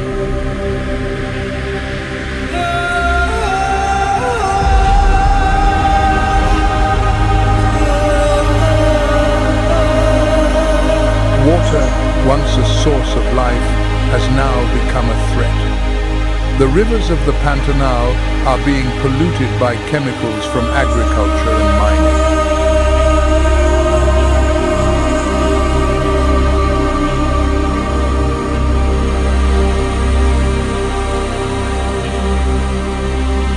The Pantanal is a magical gift that creation has bestowed upon the earth.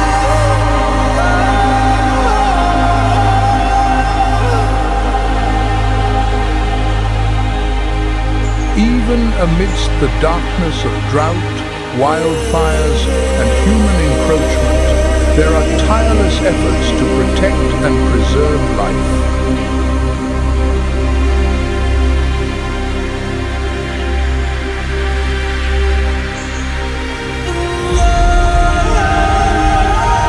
In the vast Pantanal, nature reserves stand as fortresses of life.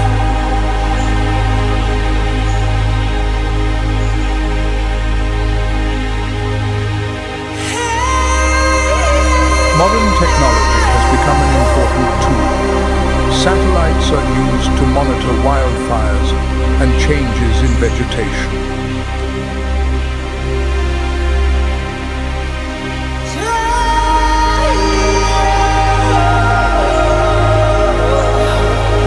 The Pantanal is not just Brazil's issue, but a global trend. International organizations have collaborated with the Brazilian government and local communities.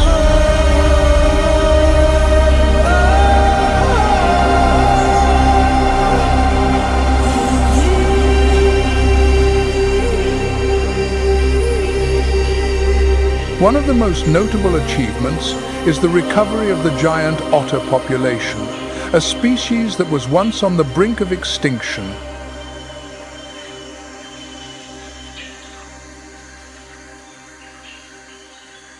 When humans act with faith and determination, nothing is impossible.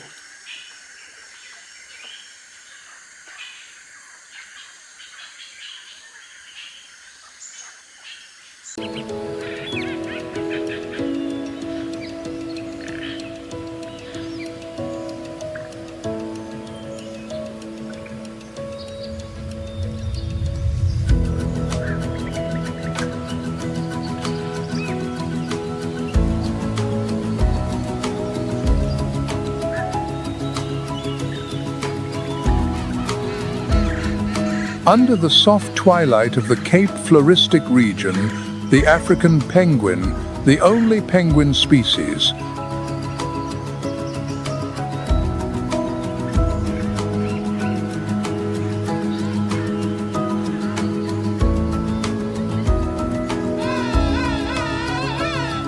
known for its donkey-like braying, they live along the coast, nesting in the sand.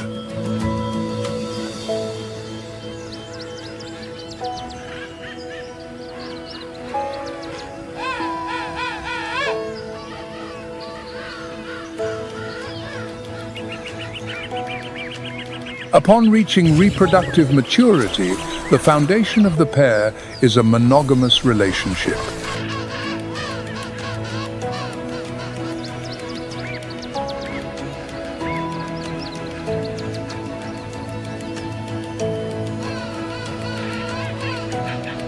The female lays 1 or 2 eggs, and both male and female take turns incubating them.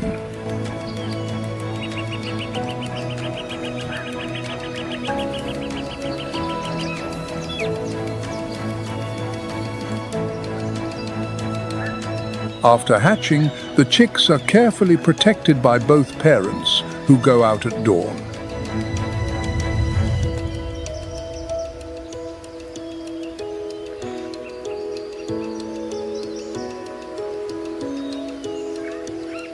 However, food scarcity, particularly of anchovies and sardines, due to overfishing.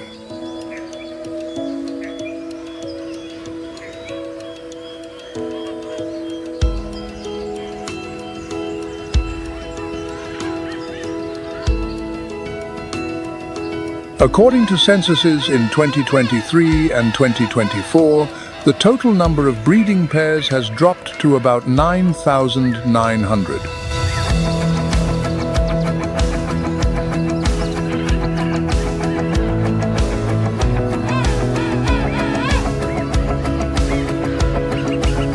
This sharp downward trend, nearly 8% per year, has placed the species in the critically endangered category.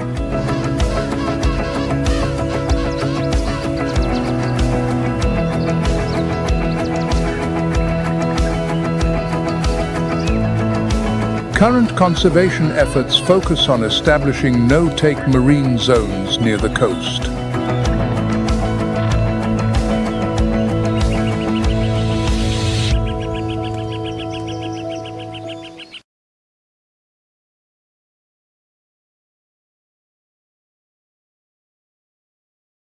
Under the delicate morning mist of the Cape Floristic region, as the echoes of the African penguin colonies fade.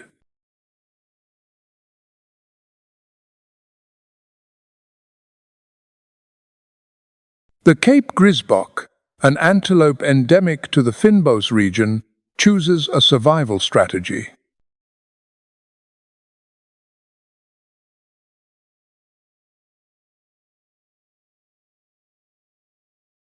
Small and silent, rarely exceeding 22 pounds, with a light brown coat flecked with white.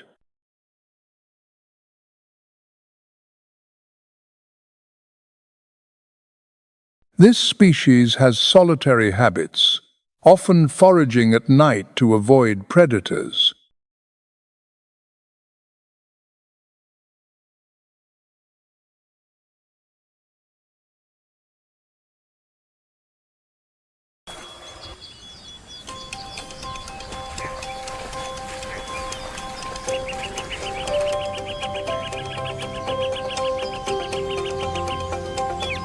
Also in this region, the chacma baboon, Africa's largest monkey, has developed a survival strategy.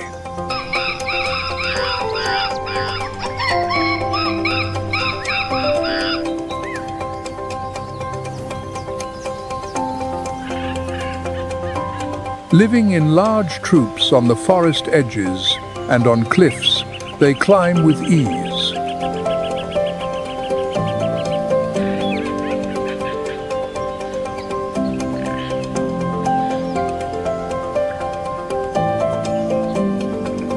On the Cape Peninsula, many baboons have been recorded opening car doors or wandering near tourist areas.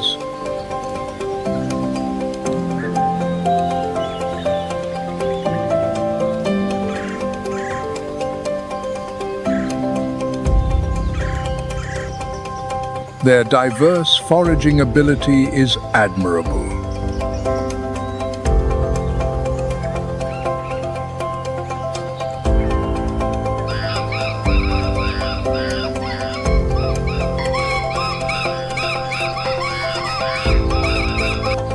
Their diet includes both native and exotic plants, with dispersal over 3 miles.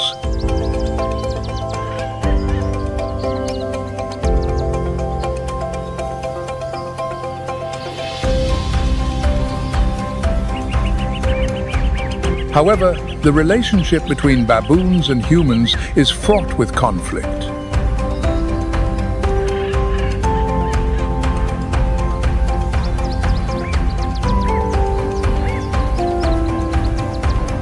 There are still many cases of hunting, shooting with live ammunition, and illegal monitoring.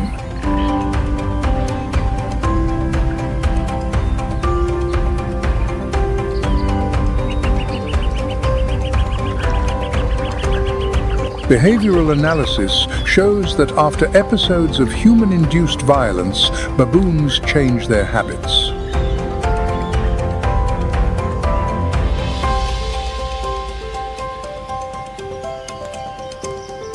This can negatively affect the troop's structure and their reproductive success.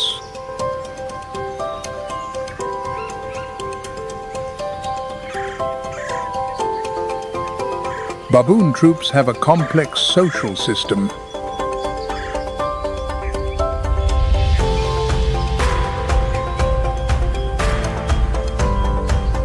They sleep in groups on high cliffs, and at dawn, all individuals wake and move.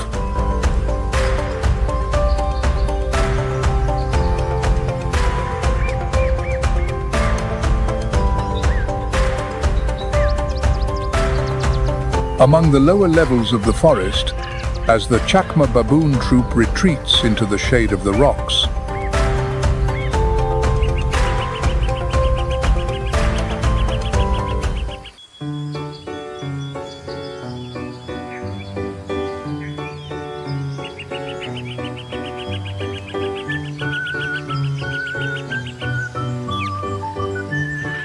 the Cape sugarbird, a nectar-feeding bird endemic to the Fynbos ecosystem, with its elegant long tail.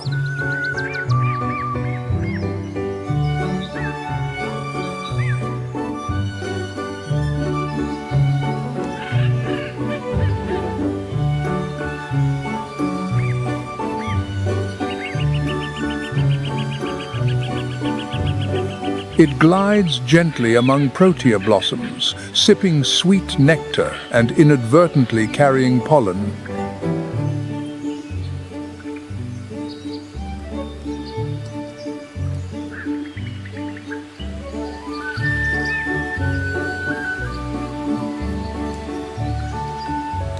Through this behavior, the sugarbird becomes a crucial link in the natural pollination chain.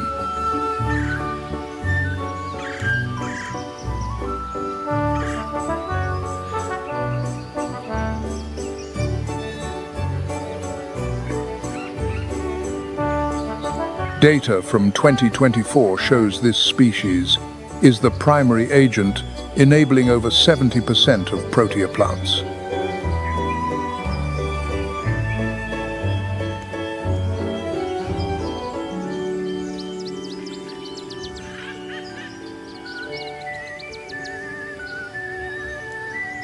Each day, a single individual can visit over 300 flowers, creating a vast cross-pollination network.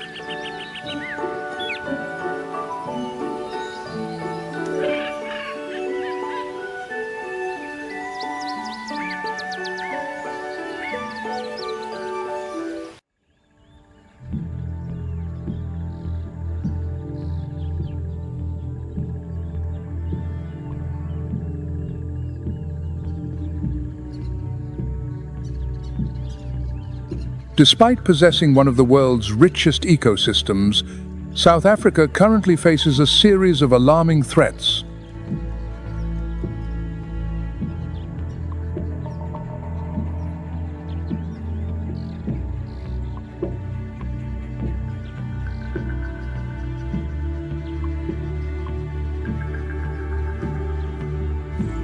Rhino poaching shows no sign of abating.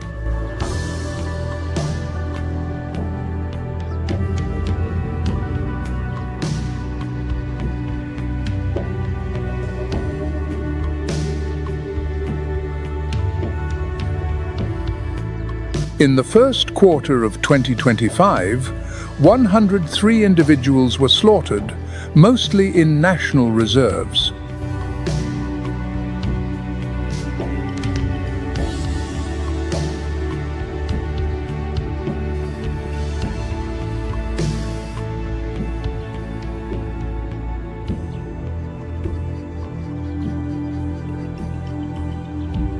The black market price for rhino horn now reaches $60,000 per 2.2 pounds.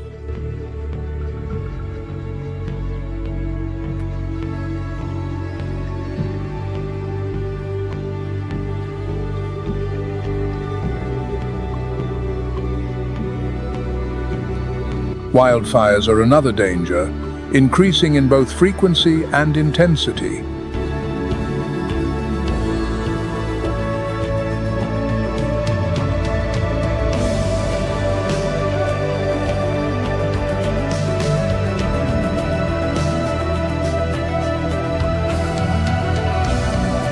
On the Cape Peninsula alone, in January 2024, over 62,000 acres of forest were consumed by fire.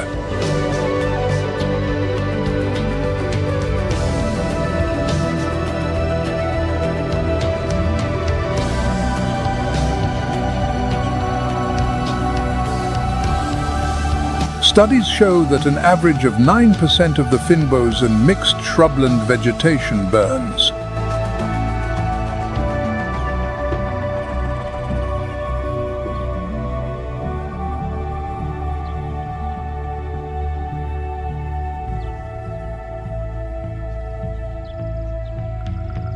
Climate change is making the rainy season increasingly erratic, and prolonged droughts are forcing many species.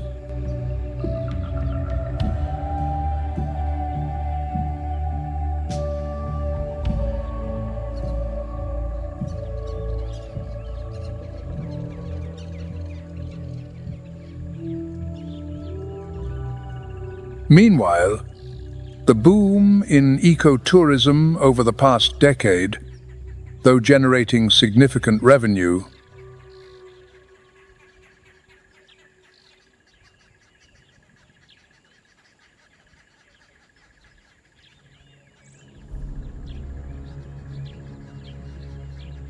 in popular areas like Kruger National Park or the Garden Route, visitor numbers have increased by over 40%.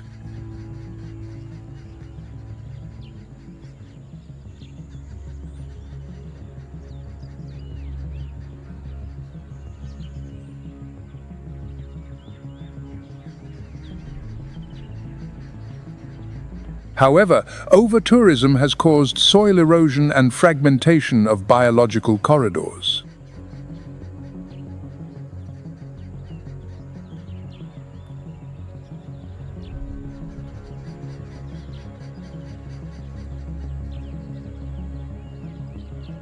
Species like leopards or bushbucks are finding it increasingly difficult to maintain their normal behaviors.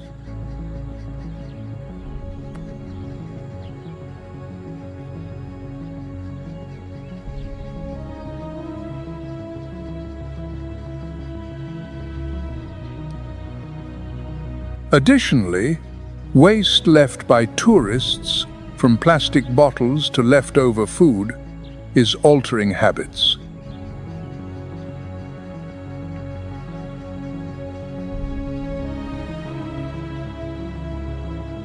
These numbers reveal a reality. The boundary between nature and humanity in South Africa is becoming increasingly blurred.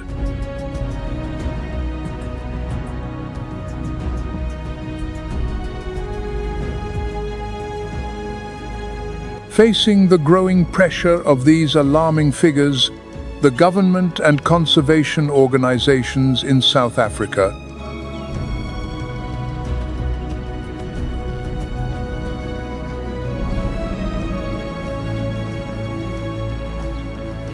By the end of June, 15 suspects had been arrested, and 5 cases related to rhino poaching had been brought to trial.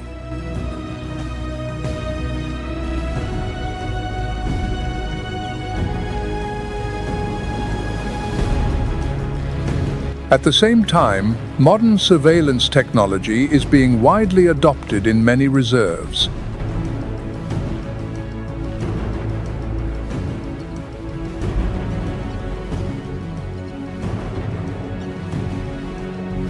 Notably, June 2025 marked a significant milestone as South Africa joined the CITES Rhino Task Force program.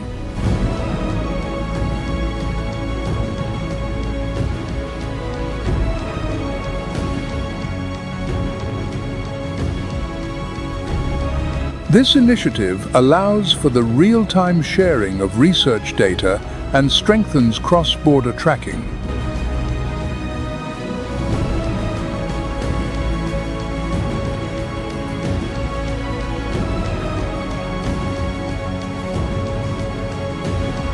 Furthermore, ecotourism areas are regulating visitor numbers, combined with community education.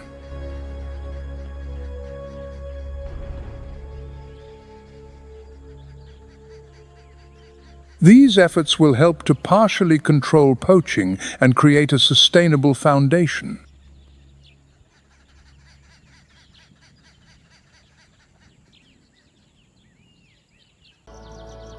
Some semi-permanent water sources persist longer into the dry season thanks to the deeper, nutrient-rich clay soils.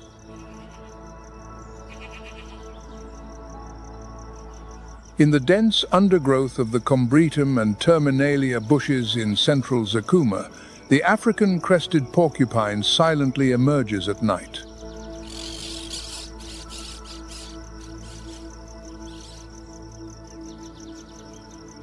With quills that can be up to 16 inches long, raised when threatened, this rodent is known for its passive but highly effective defense mechanism.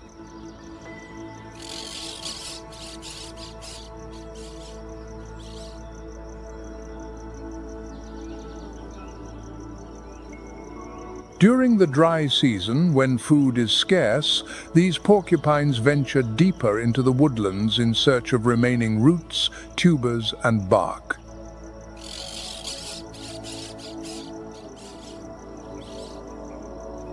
However, this does not significantly affect the porcupine's health, thanks to its specialized digestive system and a clever nutritional strategy.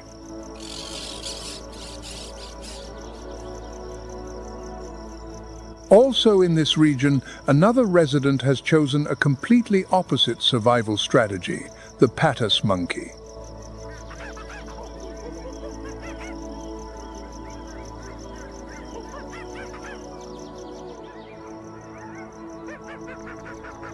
No hiding, no burrowing. They burst into the open grasslands with remarkable speed.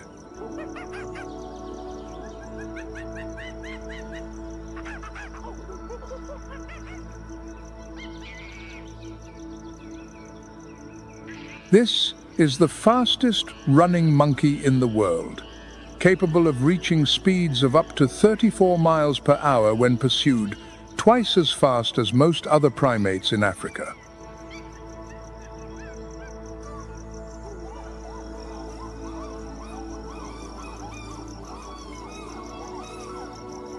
The patas monkey has a slender body, powerful hind legs, and a long whip-like tail, nearly as long as its body, which helps maintain balance.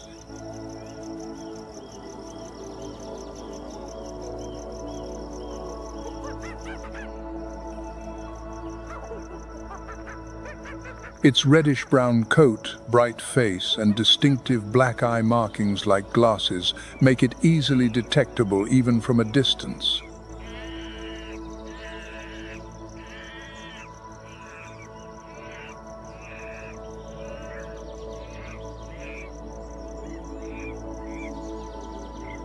They live in small groups, led by a dominant male, are active during the day, and are constantly on the move in search of seeds and insects.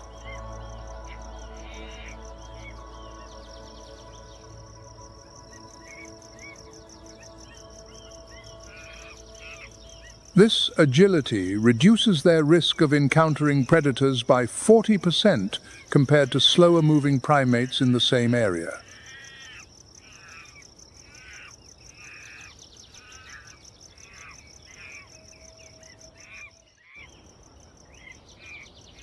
Not all species choose to disperse and move with the flexibility of the patas monkey.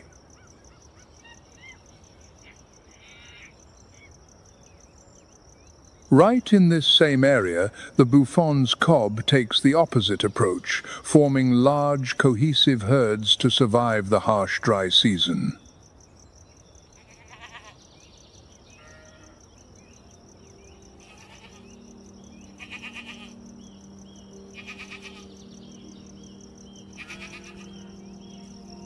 A distinct subspecies of the cob, the buffon's cob, is widely distributed across Central Africa and the Sahel, areas that now have arid soil, scorched grass, and dust-covered depressions.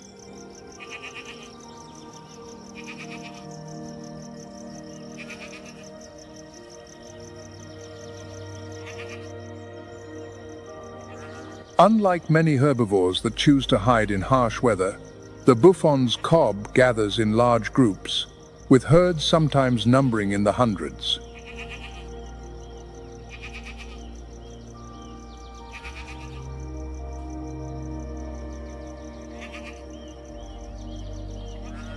Each herd has a well-structured social hierarchy, often divided into 3 groups.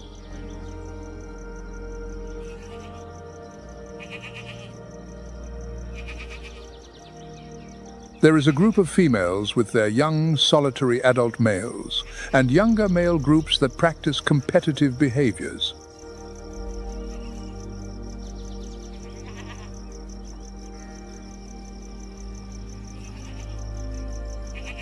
At the end of the dry season, before the first rains arrive, the adult males begin to establish mating territories.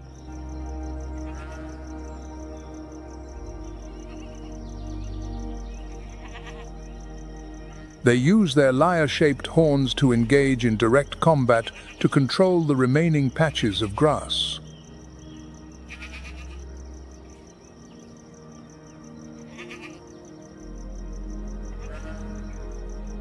GPS tracking from 2025 shows that the dominant males control territories of 0.3 to 0.6 square miles, which they hold for the 2 to 3 peak breeding weeks.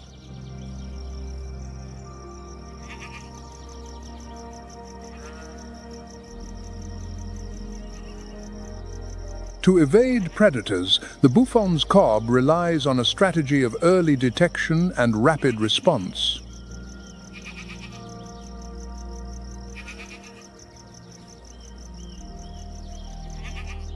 They have a wide field of vision and extremely keen hearing, with many individuals constantly on alert at the edge of the herd.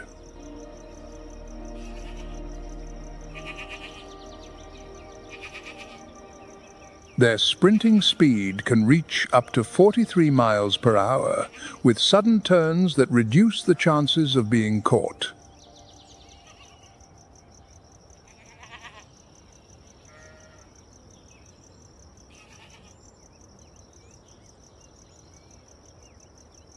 Like the cob, the African bush elephant also lives in herds, but their survival strategy is uniquely shaped by a different kind of hardship, one not rooted in weather or terrain.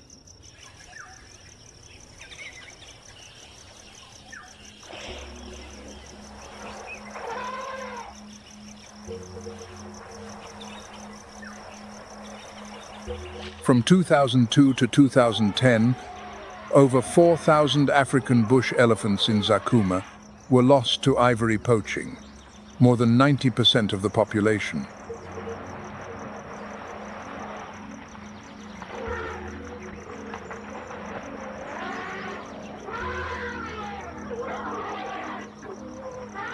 The impact was devastating, leaving deep fissures in the elephant's social structure.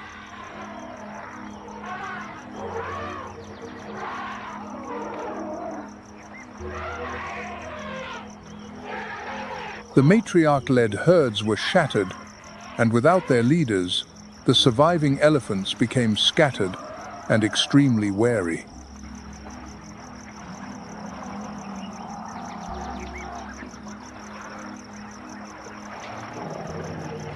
The loss of the matriarchs, the keepers of migratory and landscape memory, left the herds disoriented.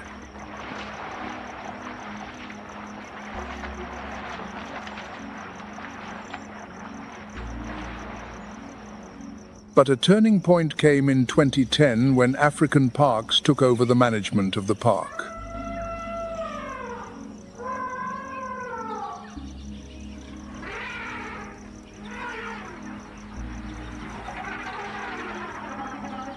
By early 2025, Zakuma's elephant population had surpassed 750 individuals, with more than a quarter being calves.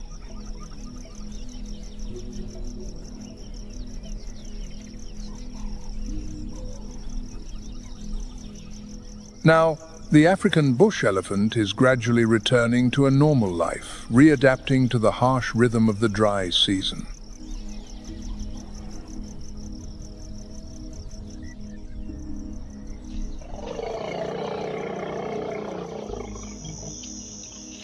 In these conditions, the spatial memory of the matriarch becomes the key to survival.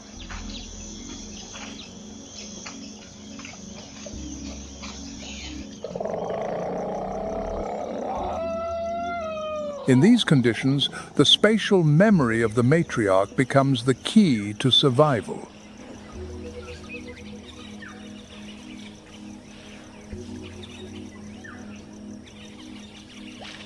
Under the leadership of the oldest female, the herd moves constantly to reach areas like the Bahr Salamat riverbed.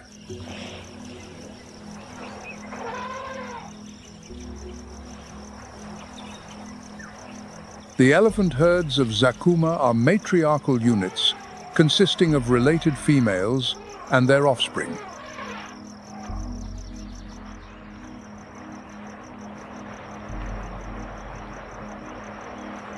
Each herd functions as a close-knit, highly coordinated social group in moving, foraging, protecting the calves, and sharing survival information.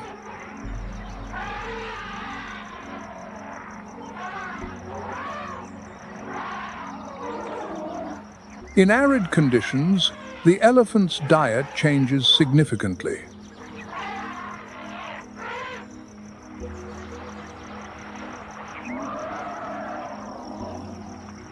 When fresh grass is gone, they switch to dry leaves, broken branches, roots, and bark, consuming from 265 to 330 pounds of vegetation per day.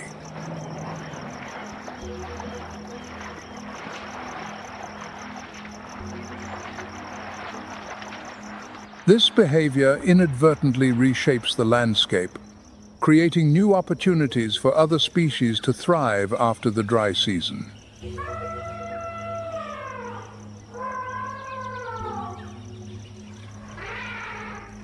Their trunk, containing over 40,000 individual muscle bundles, is a crucial tool and weapon in their survival.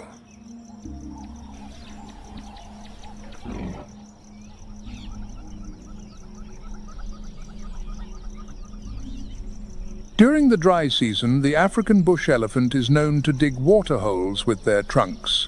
Each well is 12 to 20 inches deep.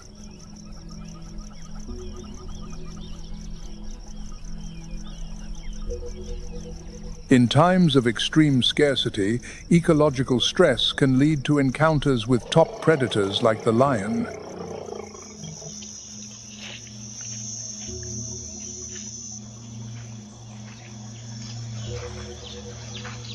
Besides sharing food and protecting the young, elephants also exhibit mourning behaviors for their deceased members, a rare trait.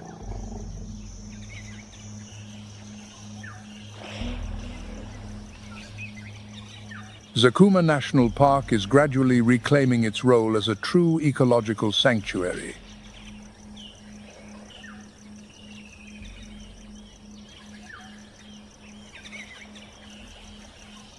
Here, each African bush elephant is not just existing, but living with memory, intention, and purpose.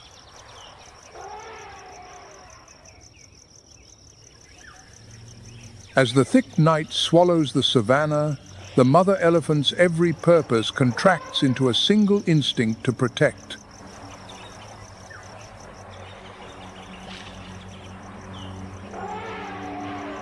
Beneath her colossal body, a tiny life trembles, its faint cries lost. The silence is torn as they arrive.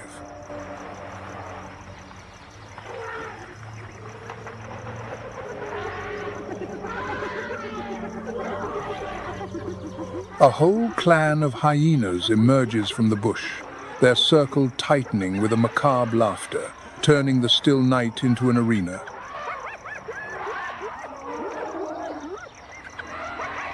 They lunge, aiming for the young, tender legs, but a wall of flesh and bone stands in their way.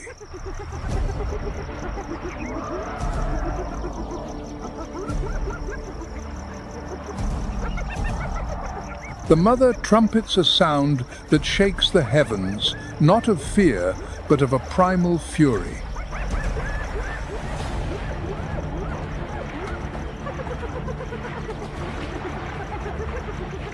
Each swing of her tusks is a sworn oath that the enemy will have to pass through her.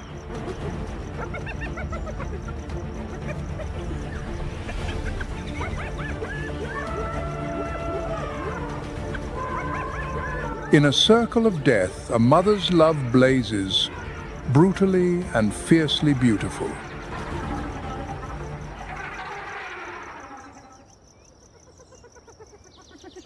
But contrasting with the roar of maternal love is another sound that shapes survival in Zakuma, the eerie laughter of the hunter.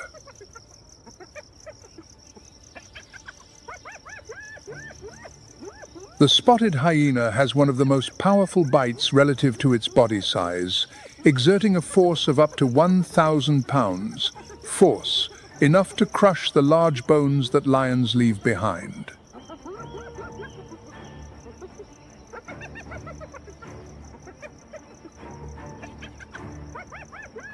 Their digestive system is equipped with bone-dissolving enzymes, allowing them to digest marrow and bone fragments much more efficiently.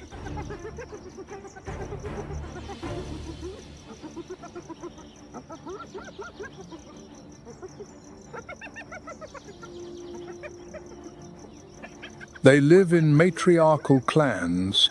Each group is led by dominant females, usually related by blood, along with their offspring.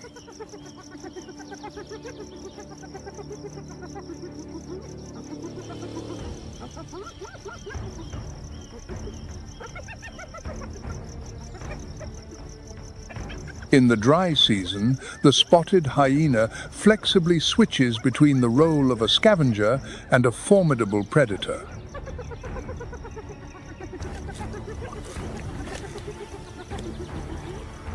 They often arrive at lion kills to compete, using their large numbers to intimidate and steal the carcass when the original predators are off guard.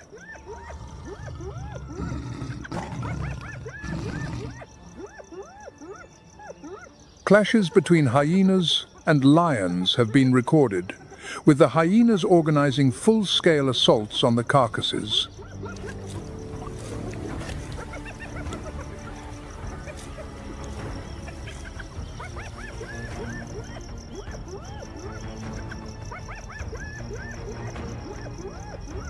Even more incredible is their willingness to consume the remains of their own kind, an act that is both cold and efficient.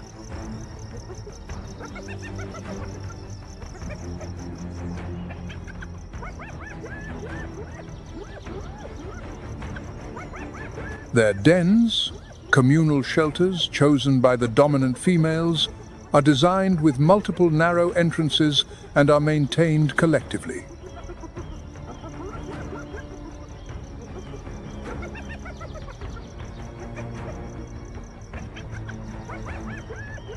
In the dry season, when direct hunting becomes more difficult, the spotted hyena relies more on scavenging.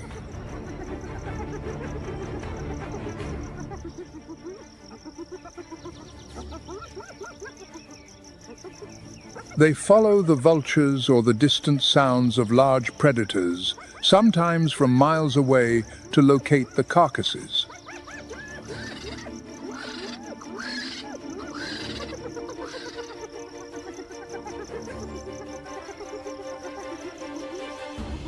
Unlike the lions, they are not dependent on the seasonal migrations of their prey. Instead, they adapt to the prey's movements.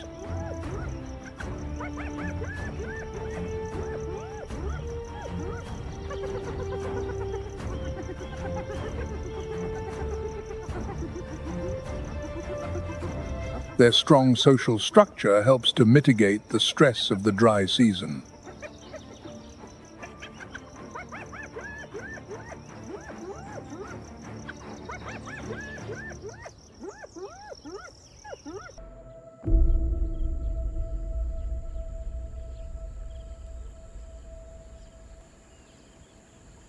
Before dawn breaks over the dense woodlands of Kruger National Park, a toxic shadow stands motionless amidst the high canopy.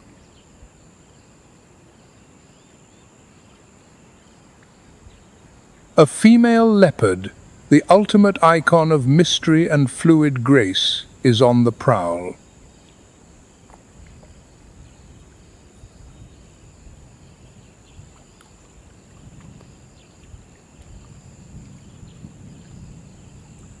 In the world of the leopard, trees are far more than mere resting places.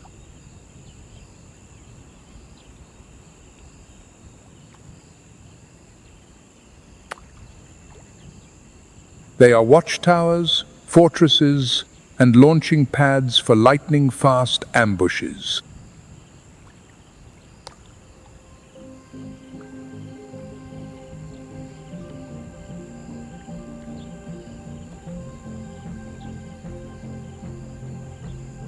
Draped in the geometry of shadows, her rosettes break the very outlines of her being. She does not merely hide, she becomes the forest itself.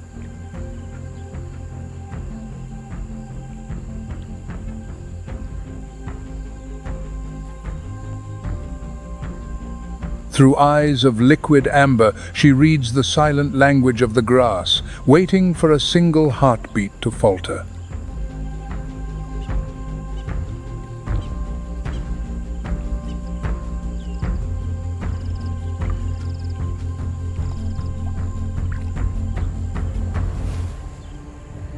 Beneath the foliage, a herd of impala drifts slowly into range.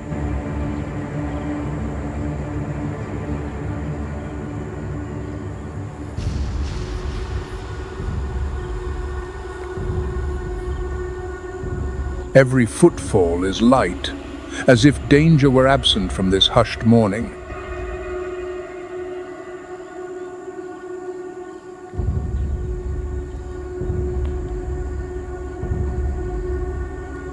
She is tense, her muscles coiled and primed for action.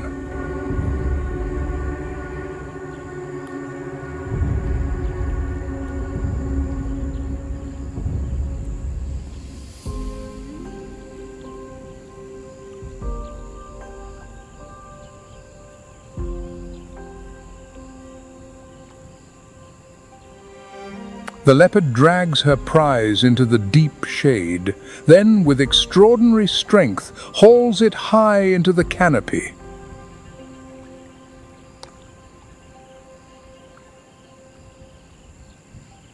There she will feed in seclusion, beyond the reach of hyenas and other opportunistic thieves.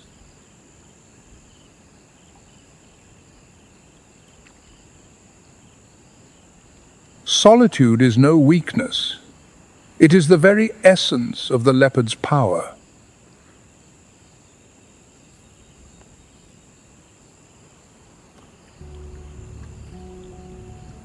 As heat blankets the grasslands of Kruger and the sun parches the earth, massive, dark forms begin to stir.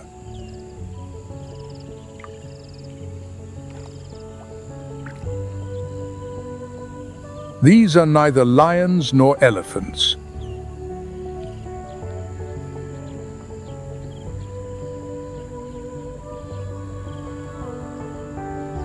These are Cape buffalo, horned titans that command caution from even the most seasoned predator.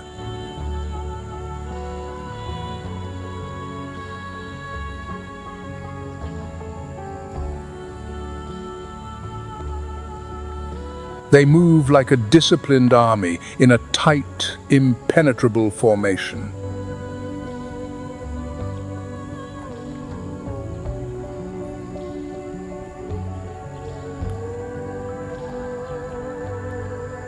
Each weighs nearly 2,000 pounds, their dark hides shimmering, horns curving like the iron helms of ancient warriors.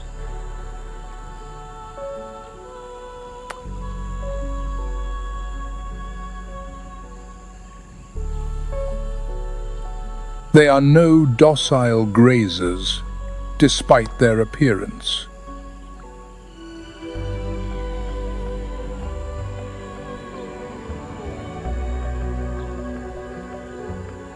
Beneath that thick hide beats a heart that refuses to yield.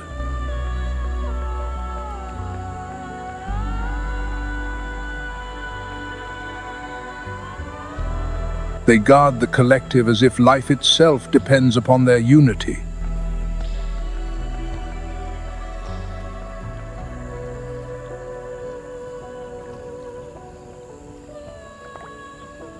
Calves huddle at the center, shielded by the herd.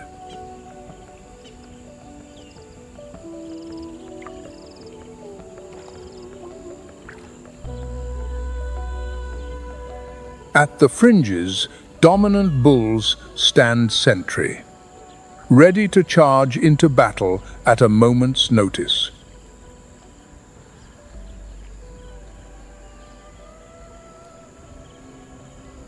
A lone lioness watches, mesmerized by the raw power radiating from those steel-like horns.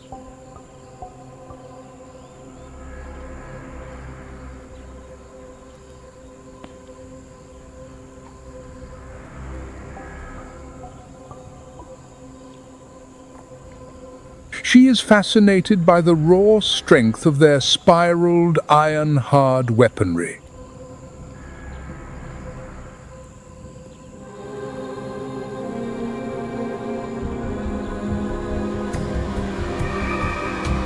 Once she lunged at a stray calf, only to be met by the thundering retaliation of the bulls.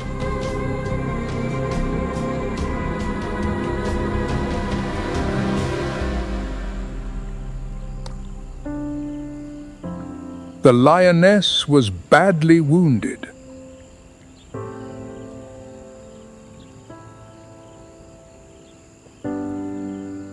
It was a bitter lesson. Never confront the Cape buffalo alone.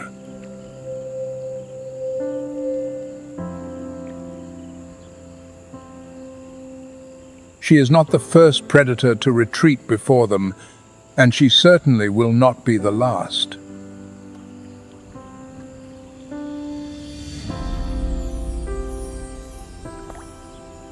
The herd continues its journey as a mobile fortress, unglamorous and quiet, yet possessed of an unshakable resolve.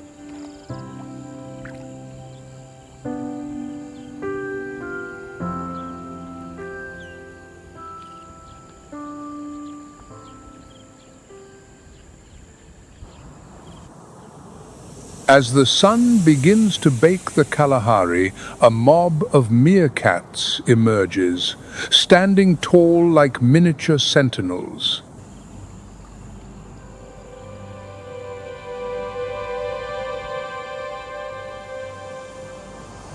Tiny and nimble, they thrive in tight-knit clans, where every individual has a vital duty.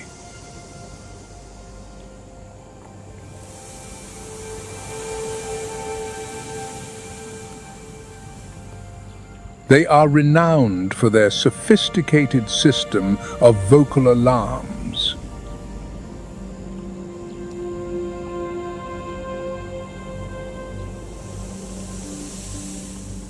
At the first warning from a sentinel, the entire mob abandons everything to vanish into the safety of the burrow.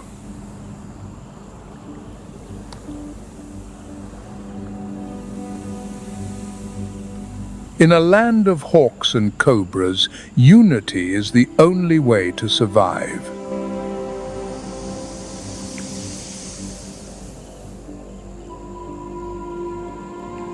But not every alarm is genuine.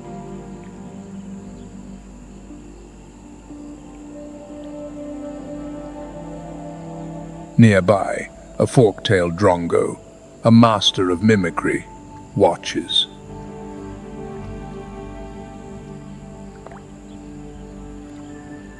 He imitates the meerkat's alarm, a perfect and calculated deception.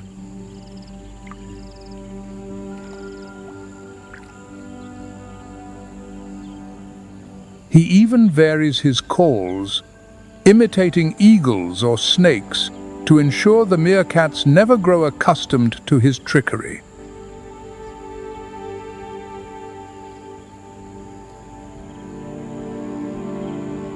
Sometimes they will imitate the sound of an eagle, other times the sound of a snake, a truly astonishing display of cunning.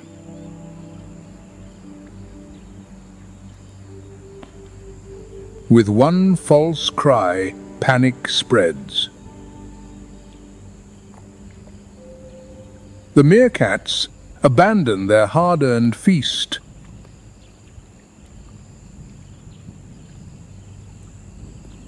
Instead, they stand guard for the collective, even at the cost of their own hunger.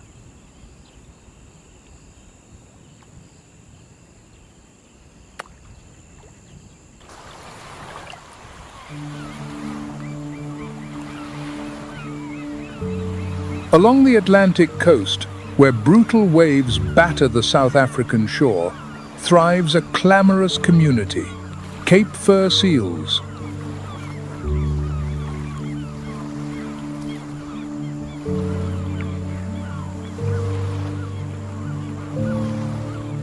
Near Cape Town, upon moss-covered rocks, seals huddle together, their bodies shivering in the salt spray.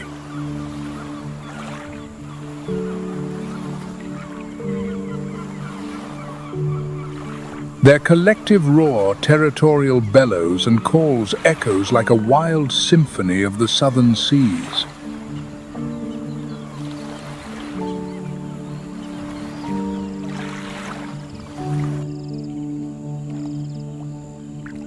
They were not born for combat, yet they are masters of survival.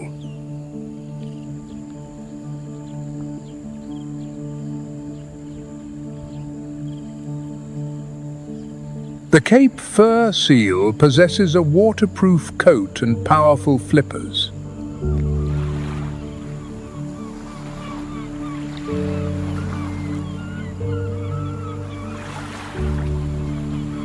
Dominant bulls claim the rocks, guarding their harems.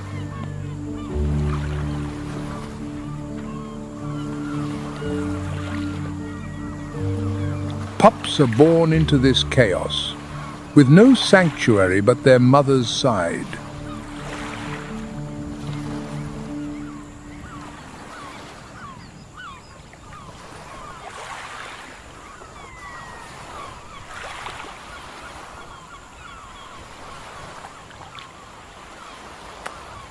Far from the Antarctic's flows, a strange story unfolds on the sun-drenched sands of South Africa.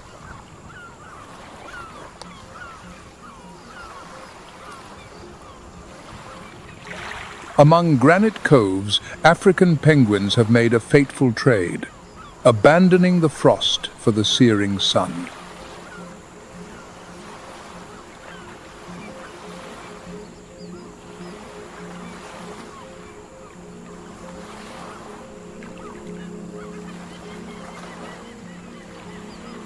They are the only penguins on Earth to claim these temperate shores as their sanctuary.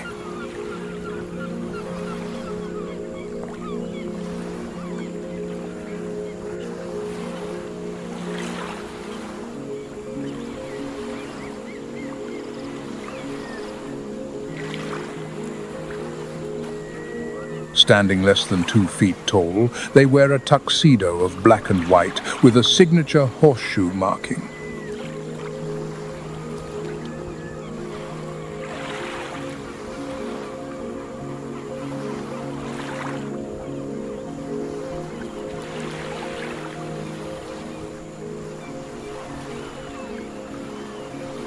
Survival in the heat relies not on feathers, but on pink glands. Above their eyes, a sophisticated cooling system.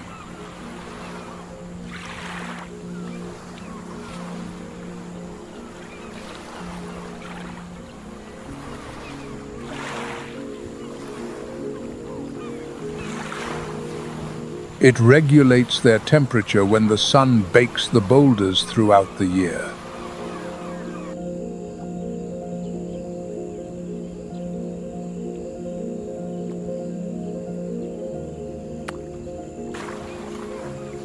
In spring, shallow burrows witness one of the most enduring bonds in the natural world.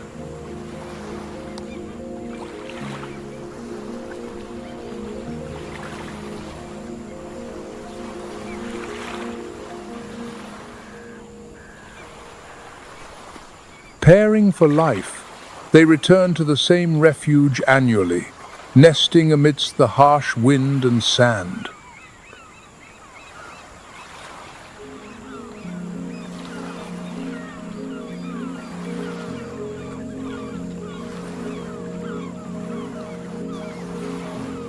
Yet their greatest foe is not the heat, but a deadly silence from the ocean.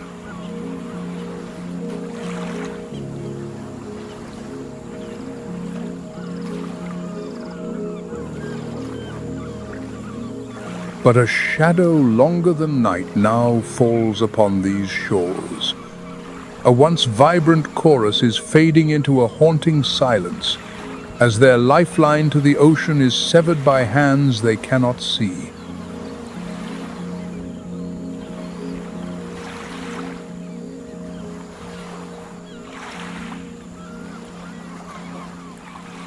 Two million voices have been reduced to a fragile whisper, a final plea written in the sand before the tide washes it away.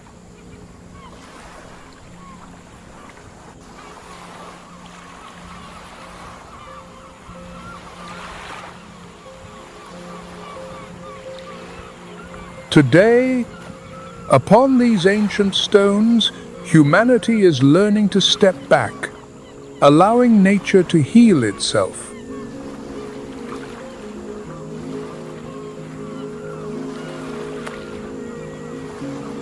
Every tiny nest is a final fortress, a silent plea for survival beneath the African sun.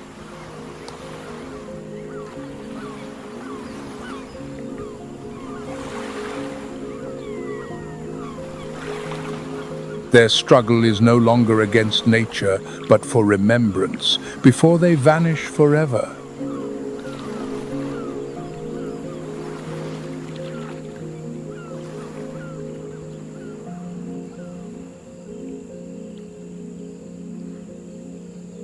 Across boundless grasslands, the towering forms of African elephants move like living fortresses.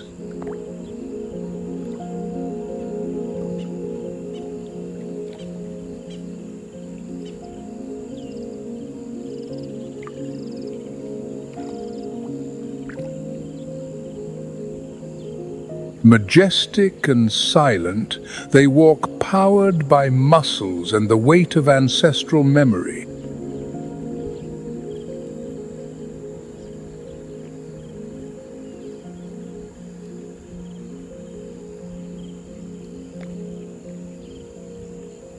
In a world where breath and death are intertwined, they are icons of wisdom and patience.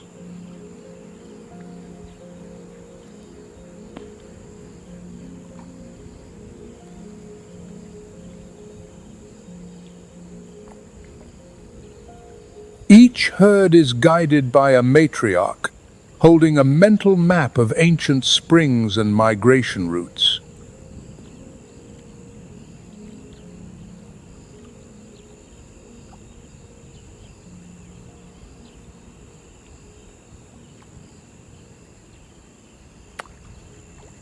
Under her protection, the family traverses Kruger's woodlands to the Kalahari's scorched sands.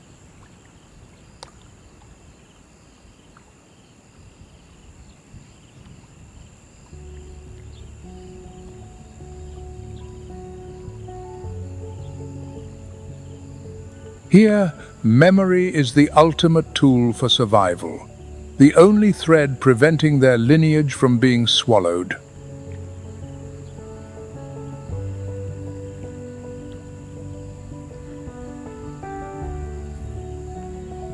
South Africa is a vibrant yet uncompromising tapestry of life.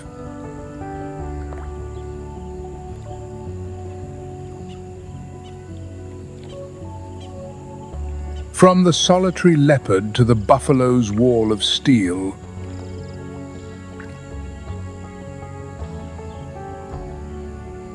all are caught in a cycle of tension that never truly ends.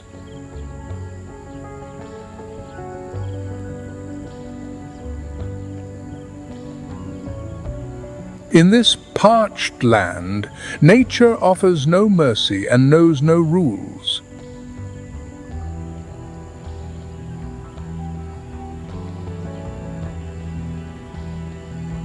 Only those with an unyielding will and fierce instinct earn the right to see tomorrow's dawn.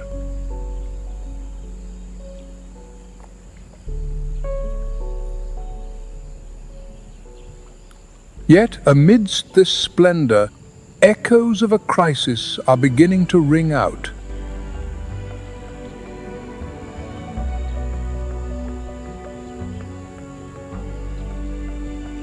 Thinned colonies and the roar of the seals testify to a balance that is beginning to fracture.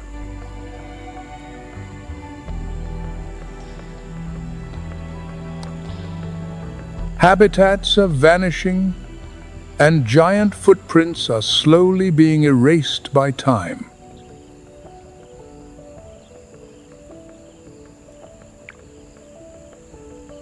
Nature does not need us to survive, but we cannot exist without it.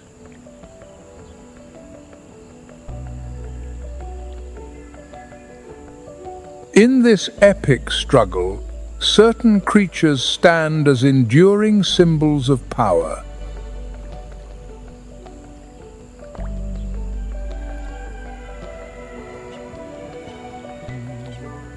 From the gargantuan African elephant to apex predators like the lion and the Nile crocodile.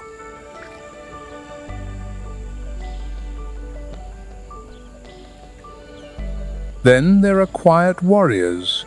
To underestimate them is to invite a heavy price. One such is the Cape buffalo.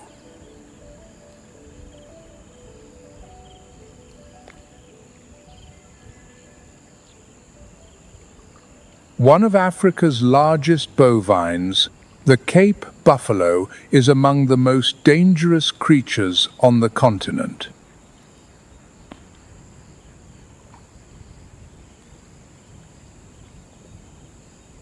He does not hunt, yet he strikes terror into those who dare to pursue him.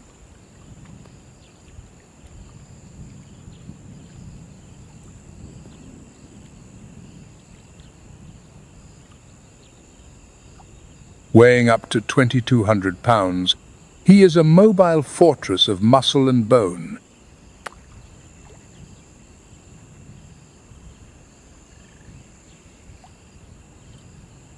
His most striking feature is the set of horns that meet at the forehead to form a formidable shield.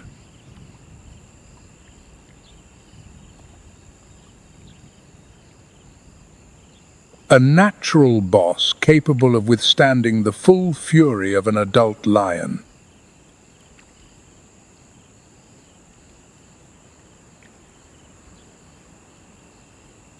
Blending caution with aggression, the herd forms a living barricade, ready to counterattack.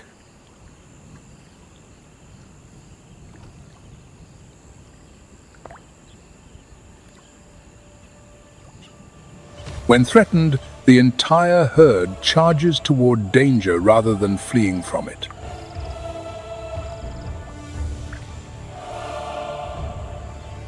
A charge from a mature bull can shatter bone and toss a lion several yards.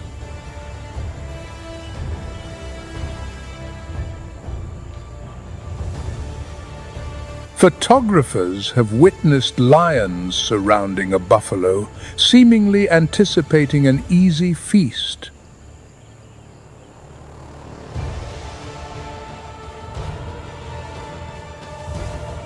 Yet in moments, the buffalo retaliates with fury, rescuing its kin and repelling the pride.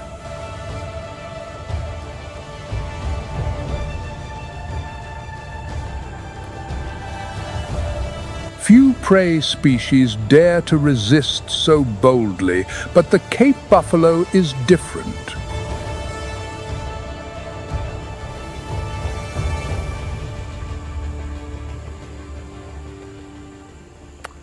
This is why hunters speak of him as the Black Death.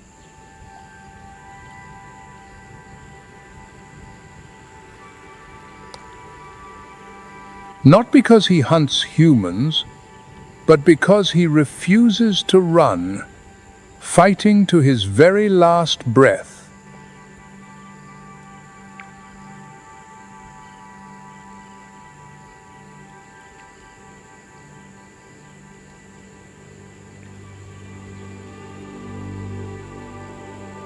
Dawn rises on the far horizon, staining the savannah with a layer of radiant light.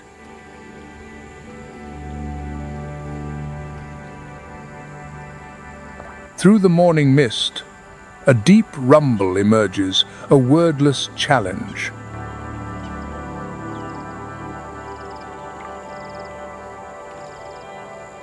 From the silent herd, two mature bulls separate, locking gazes.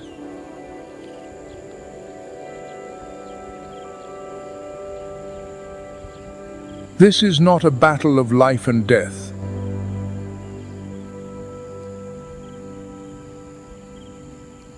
It is a struggle for status and dominion over territory and the chance to breed.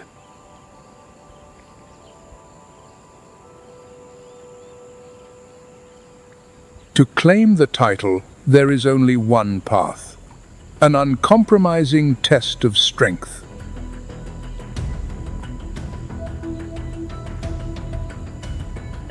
They circle one another like gladiators measuring their opponent.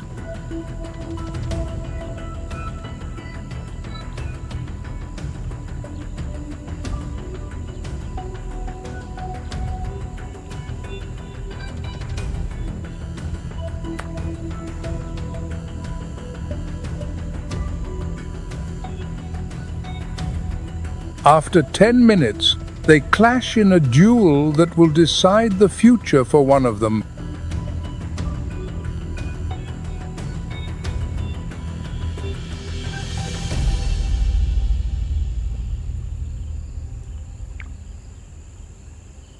On the horizon, the low scrub stirs not from the wind, but the approach of a solitary giant.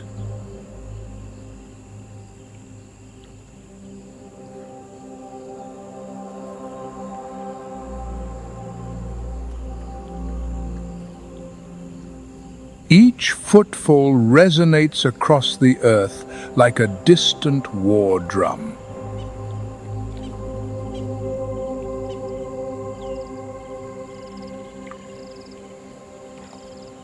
This is the southern white rhinoceros, the second largest land mammal on our planet.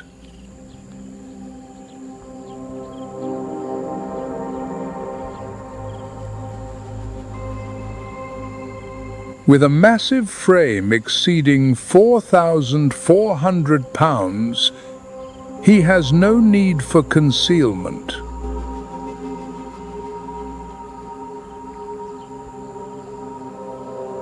He fears no one.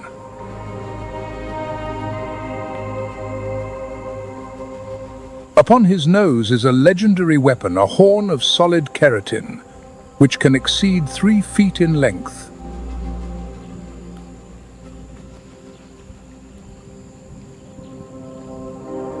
A single thrust can eviscerate a predator or even overturn a vehicle.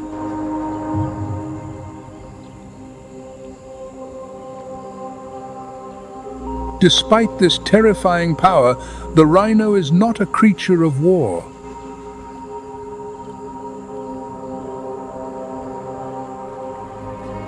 He prefers solitude, living by a rhythm as ancient as his million-year lineage.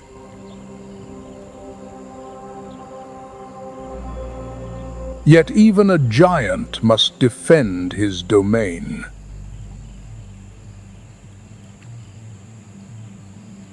When an intruder encroaches, a confrontation is inevitable.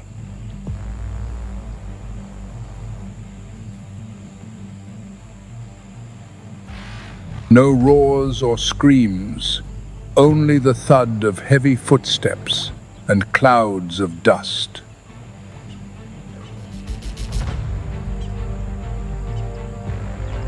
Horns locked, they clash like the massive cranes of the natural world.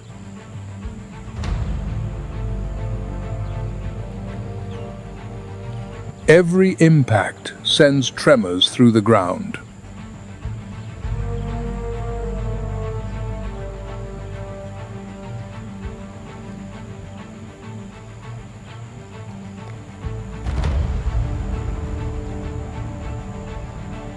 Eventually, one retreats, wounded but with his dignity intact. The victor stands alone, snorting through massive nostrils to reclaim his land.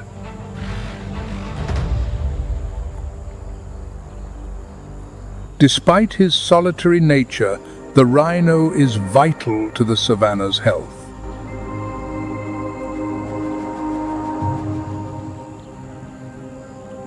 His paths create natural corridors for other species to find water and food.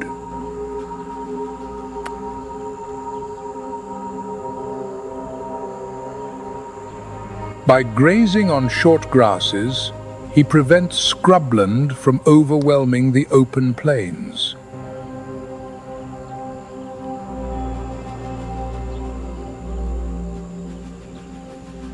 Even his waste nourishes the soil, fueling plant growth and sustaining insect life.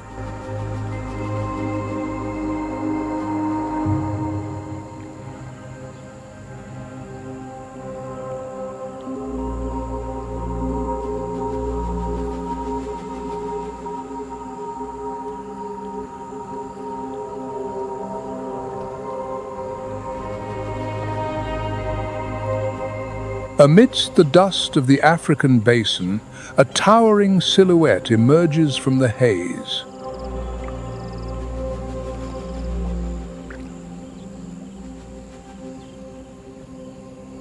Majestic and deliberate, the elephant herd moves as a single, unified entity.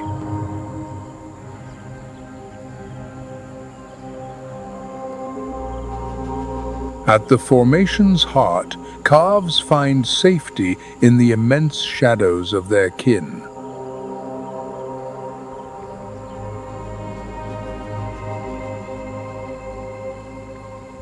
They do not just rely on strength. Elephants hear the earth through their feet.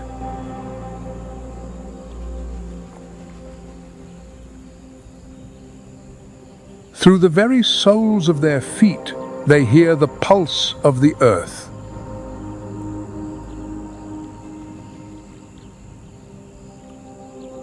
These silent giants possess a wisdom that transcends the air, sensing the distant thunder of a coming storm or the ghost echoes of a wandering herd carried through the ground like a deep, subterranean song.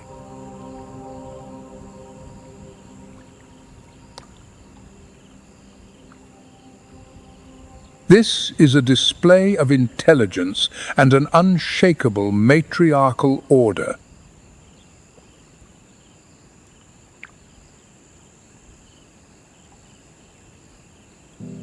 In this land, no predator is foolish enough to challenge a mature herd.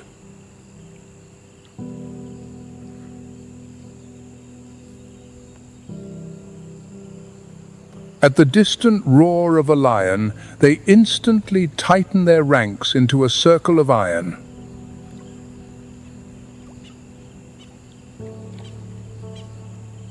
£13,000 of muscle form an impregnable wall, shielding the young.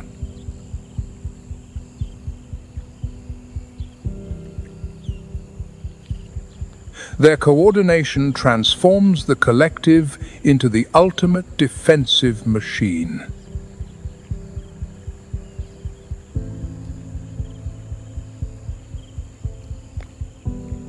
Their weapons are ivory swords in the largest individuals.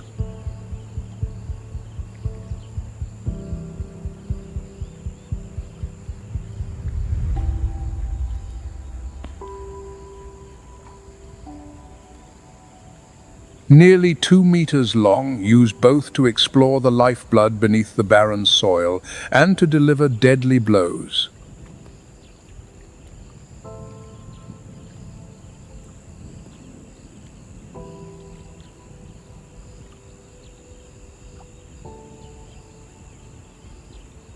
The skillful trunk, with its tens of thousands of muscle bundles, can gently soothe a cub after a long night of fear. But it is also powerful enough to bring down a lion in a single strike.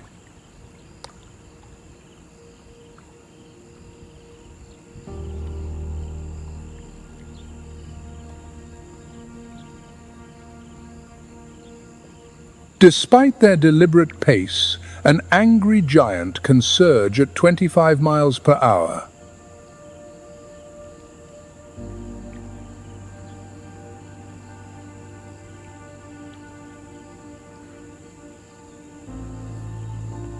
Their true power is not in destruction, but in their ability to shape the world.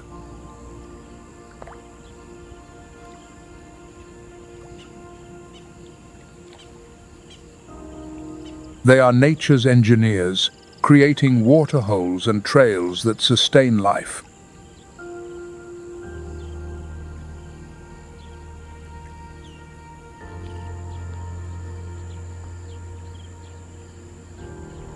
They rule through wisdom and empathy, forcing even the most arrogant lion pride to retreat.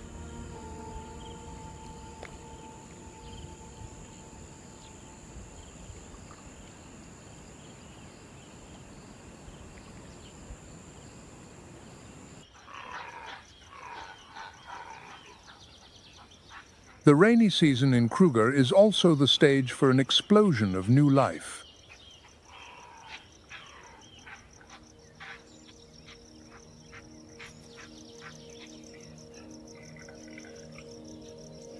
Every year at the beginning of the wet season, nearly all female impalas in Kruger give birth within a few weeks of each other.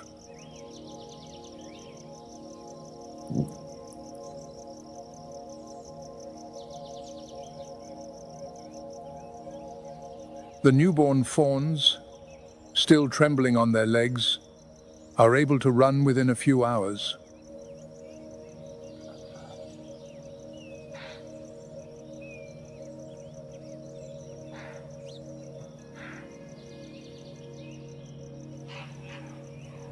It is a biological marvel, synchronized births that overwhelm predators.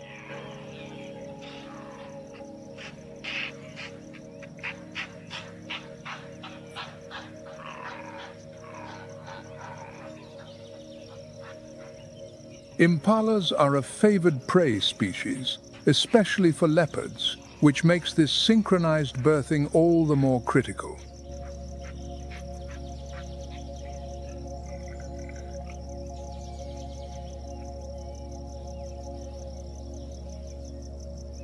During the rainy season, impalas gather around water sources and open grasslands.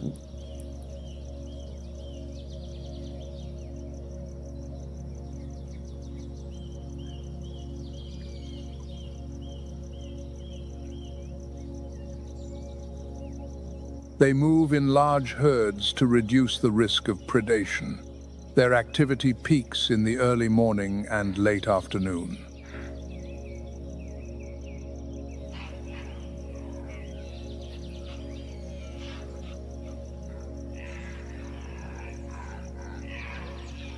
But not all species only know how to flee.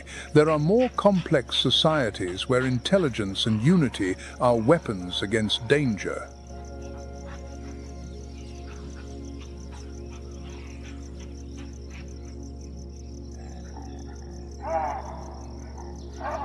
Chacma baboons also take advantage of the short-term abundance of food during Kruger's rainy season.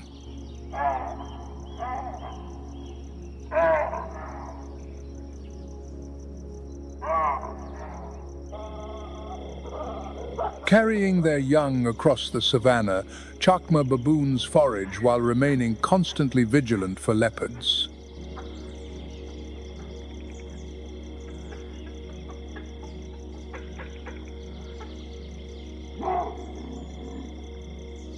With grass sprouting and fruit ripening after the rains, baboons gather in large troops to forage.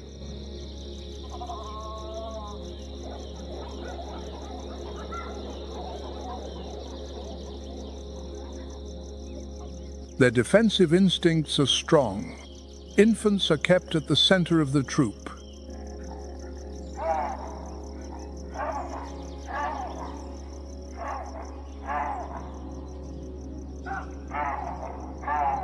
And in the high canopy, other sentinels are also on duty, with a surprisingly complex alarm system.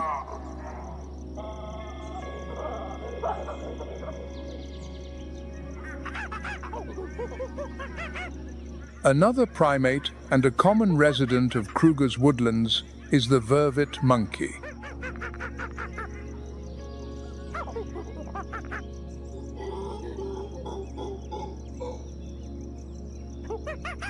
Perched on rain-soaked branches, vervet monkeys become the silent sentinels of the canopy.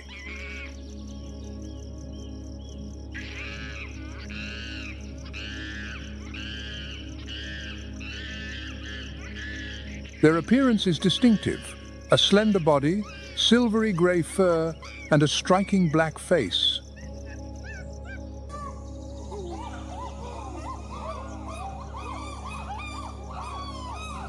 When the rains fall and the trees flower and fruit once more, food becomes plentiful.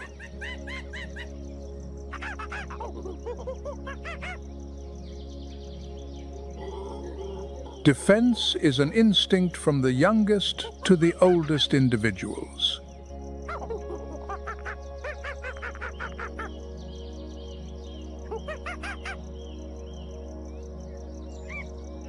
When they spot a leopard or an eagle, vervet monkeys emit distinct alarm calls.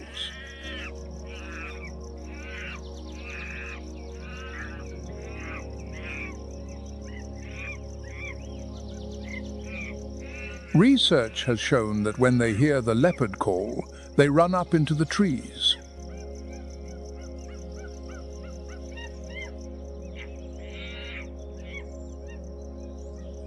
When they hear the eagle call, they look up at the sky, and for the snake call, they look down at the ground.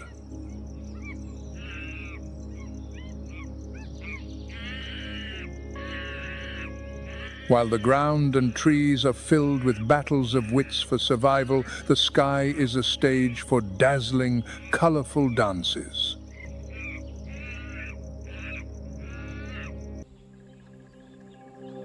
Where the acacia trees stretch endlessly across the open savanna, standing like nature's sentinels, the Mara River winds, a fluid boundary between heaven and earth.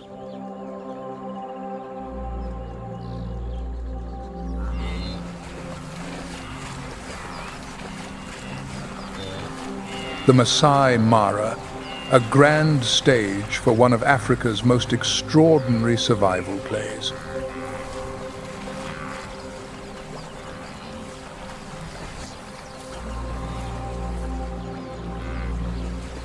Here, the river is not just water, it is an arena.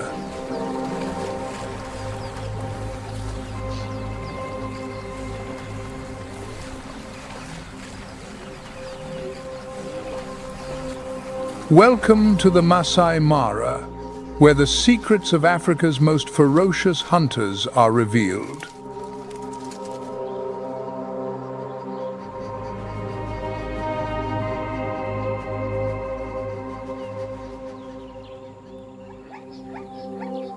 The Maasai, the heart of East Africa, beats to a steady rhythm, breathing life into its spectacular landscapes.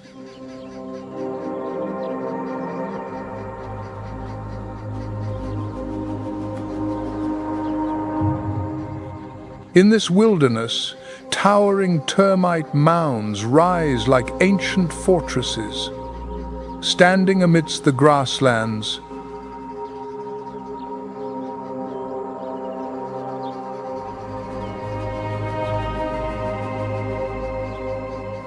not just as natural formations, but as watchtowers for patient predators.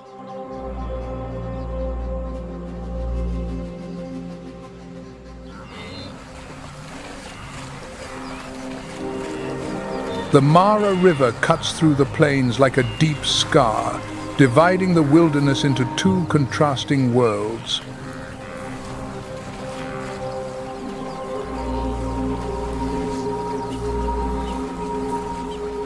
Its waters are not just a lifeline, they are a battlefield.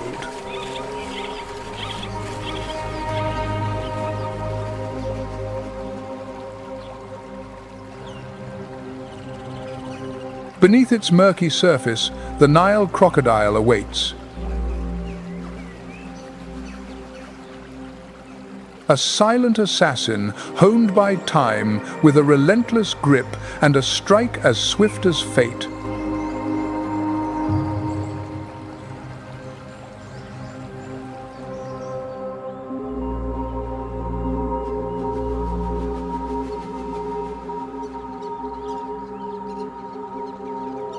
On land, the lionesses move with the air of seasoned warriors, masters of the hunt, their every step a dominion over the savannah.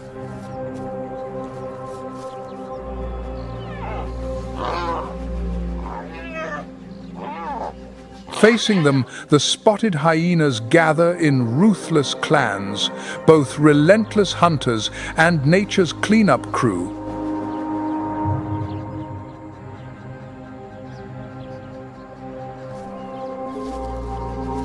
Deep in the thickets, the elusive leopard lies in wait, a shadow of silent precision.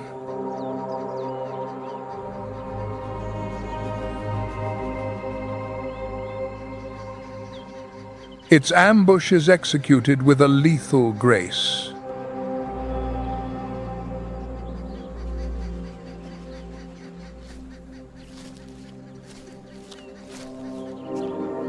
And across the vast open plains, the cheetah reigns.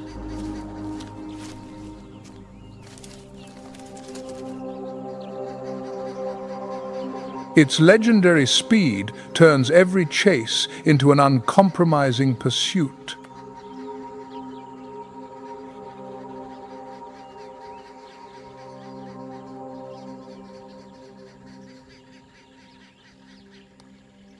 The vast Greater Mara ecosystem is a living tapestry of life, seamlessly connecting the Masai Mara National Reserve, the Mara Triangle, and the surrounding conservancies.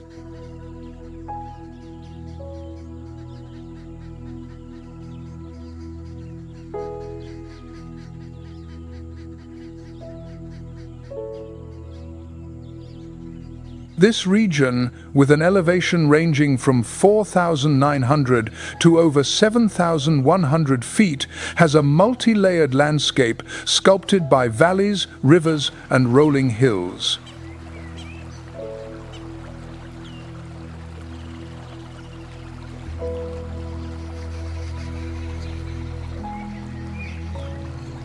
The name Masai Mara is derived from the Maasai community, the nomadic people who have coexisted with this land for centuries.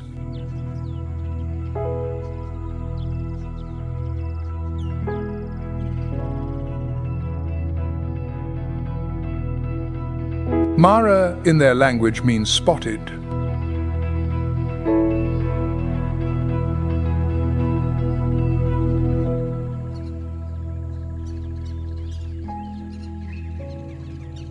The Maasai not only live here but have also become intrinsically linked to nature, maintaining their pastoralist lifestyle by herding cattle for generations.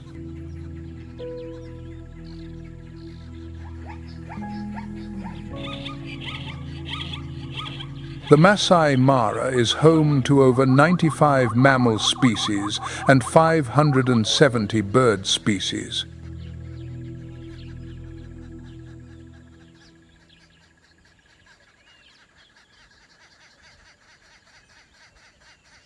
The savanna grasses, shrubs, and the iconic acacia trees stand tall.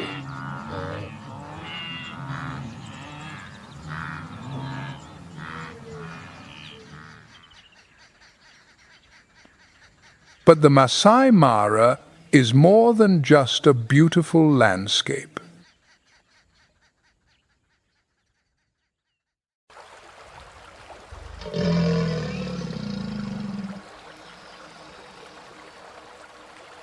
In this story, the Nile crocodile emerges as the undisputed ruler of the Mara's deeps.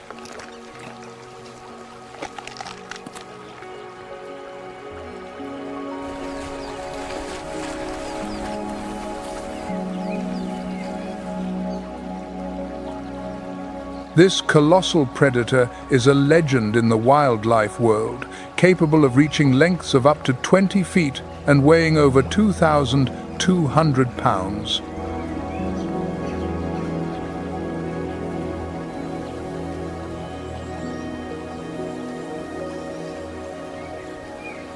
According to a 2024 IUCN report, the largest Nile crocodiles can grow up to 23 feet, making them the second largest reptile in the world.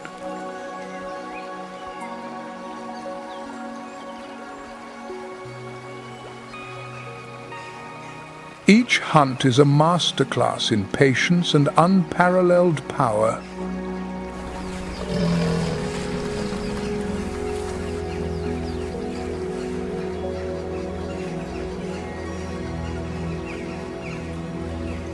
Under the scorching Masai Mara sun, Nile crocodiles are often seen lying motionless along the riverbanks.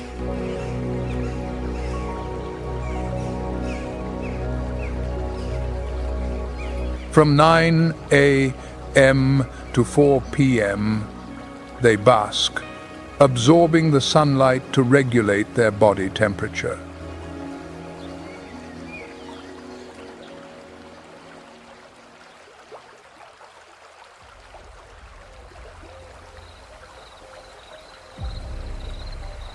When the water temperature drops below 86 degrees Fahrenheit, these predators retreat to the land.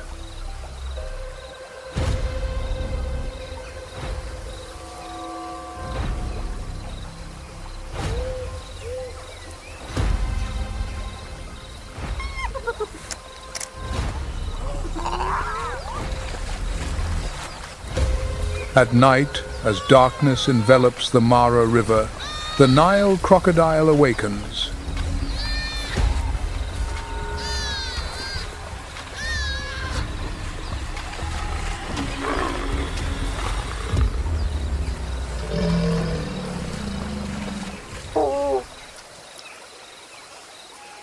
Every muscle is tensed, ready to strike with the precision of a compressed spring.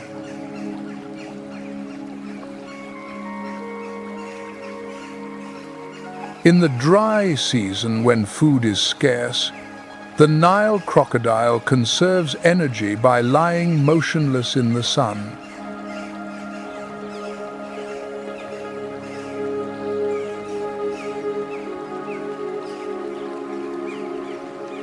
Its ability to store fat allows it to endure the harshest months, turning every meal into a crucial reserve for survival.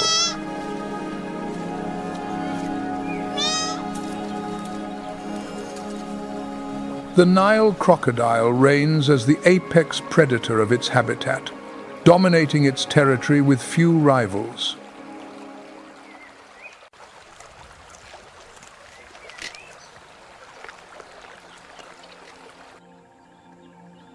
But can it truly challenge a Cape buffalo, a giant herbivore that can weigh nearly 2,000 pounds?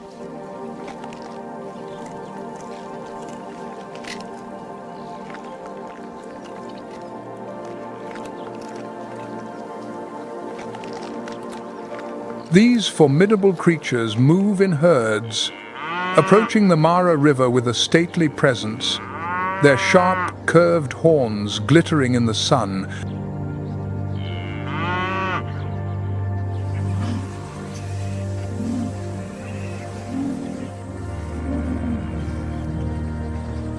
With a success rate of only about 15% when hunting buffalo, the crocodile faces a difficult challenge.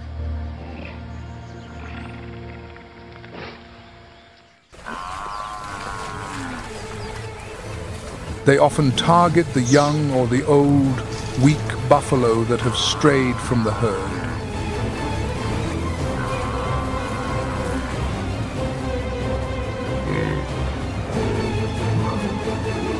However, Cape buffalo are fierce fighters. When ambushed by a crocodile, they do not simply flee.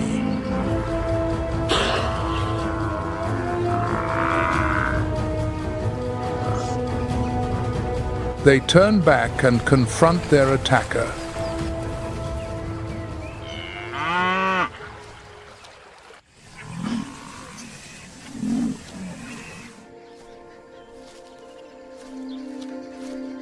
The most fearsome aspect of the Cape buffalo is their sense of unity.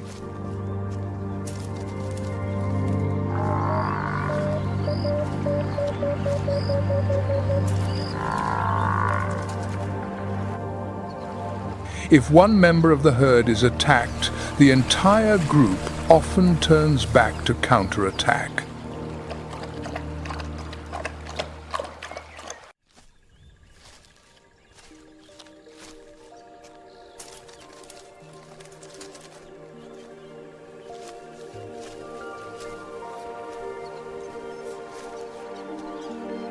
Another challenging target for the Nile crocodile is the Maasai giraffe, the largest and most iconic giraffe in the Masai Mara.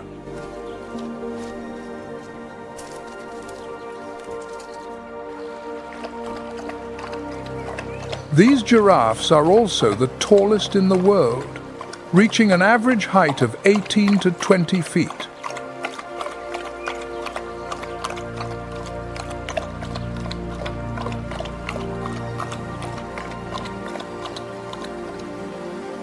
When a Maasai giraffe bends its head to the Mara River to drink, it must splay its front legs and bring its head close to the ground, a vulnerable position.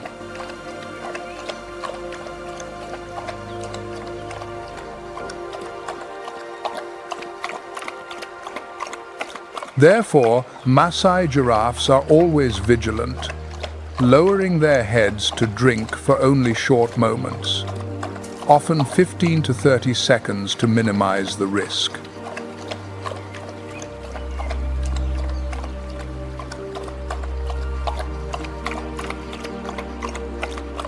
Even in this precarious position, the giraffe is not an easy target.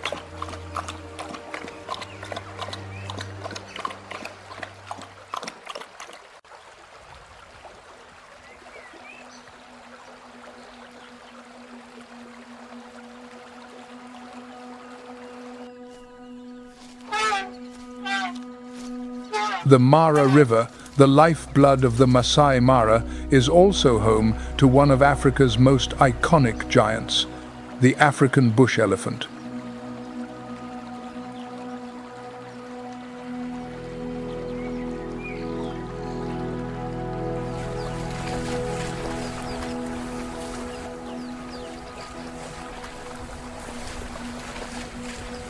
A member of the Big Five and the largest land animal on Earth, these elephants stand up to 13 feet tall and can weigh up to 15,000 pounds.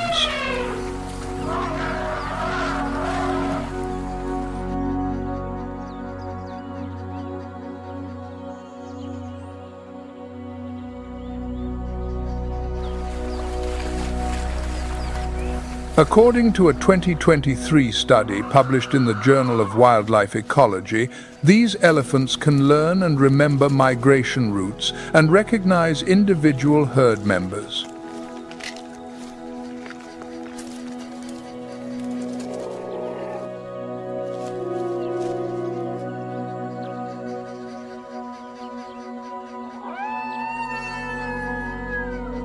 When the herds of African bush elephants approach the banks of the Mara River, every step resonates with dominance.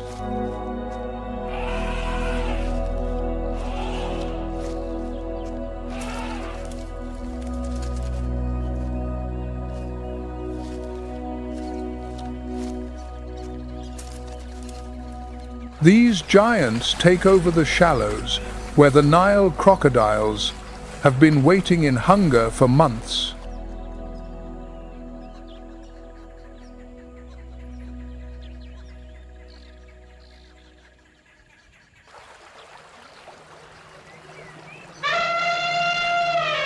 In cases where a crocodile targets a young or a weak old elephant, success is still highly unlikely.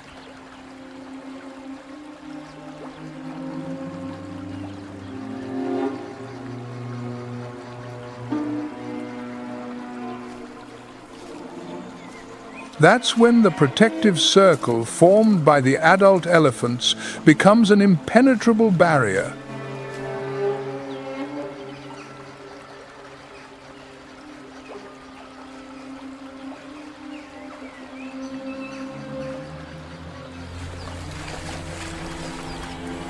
At the slightest sign of a threat, they stomp their giant feet, swing their trunks like formidable weapons, and emit thunderous calls.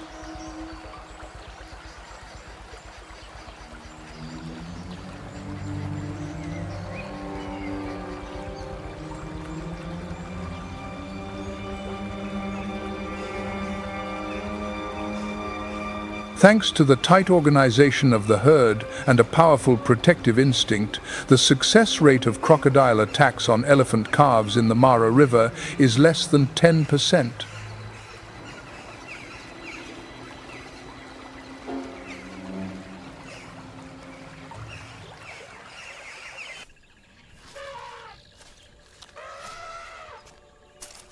The powerful footsteps of the African bush elephant do more than just stir the ground around the Mara River.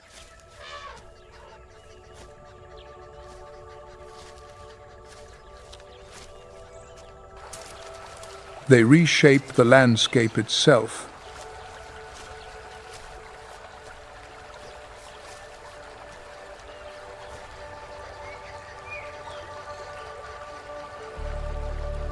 As these massive creatures tear through vegetation and dig deep into the earth in search of hidden water sources, they inadvertently create small ponds and channels.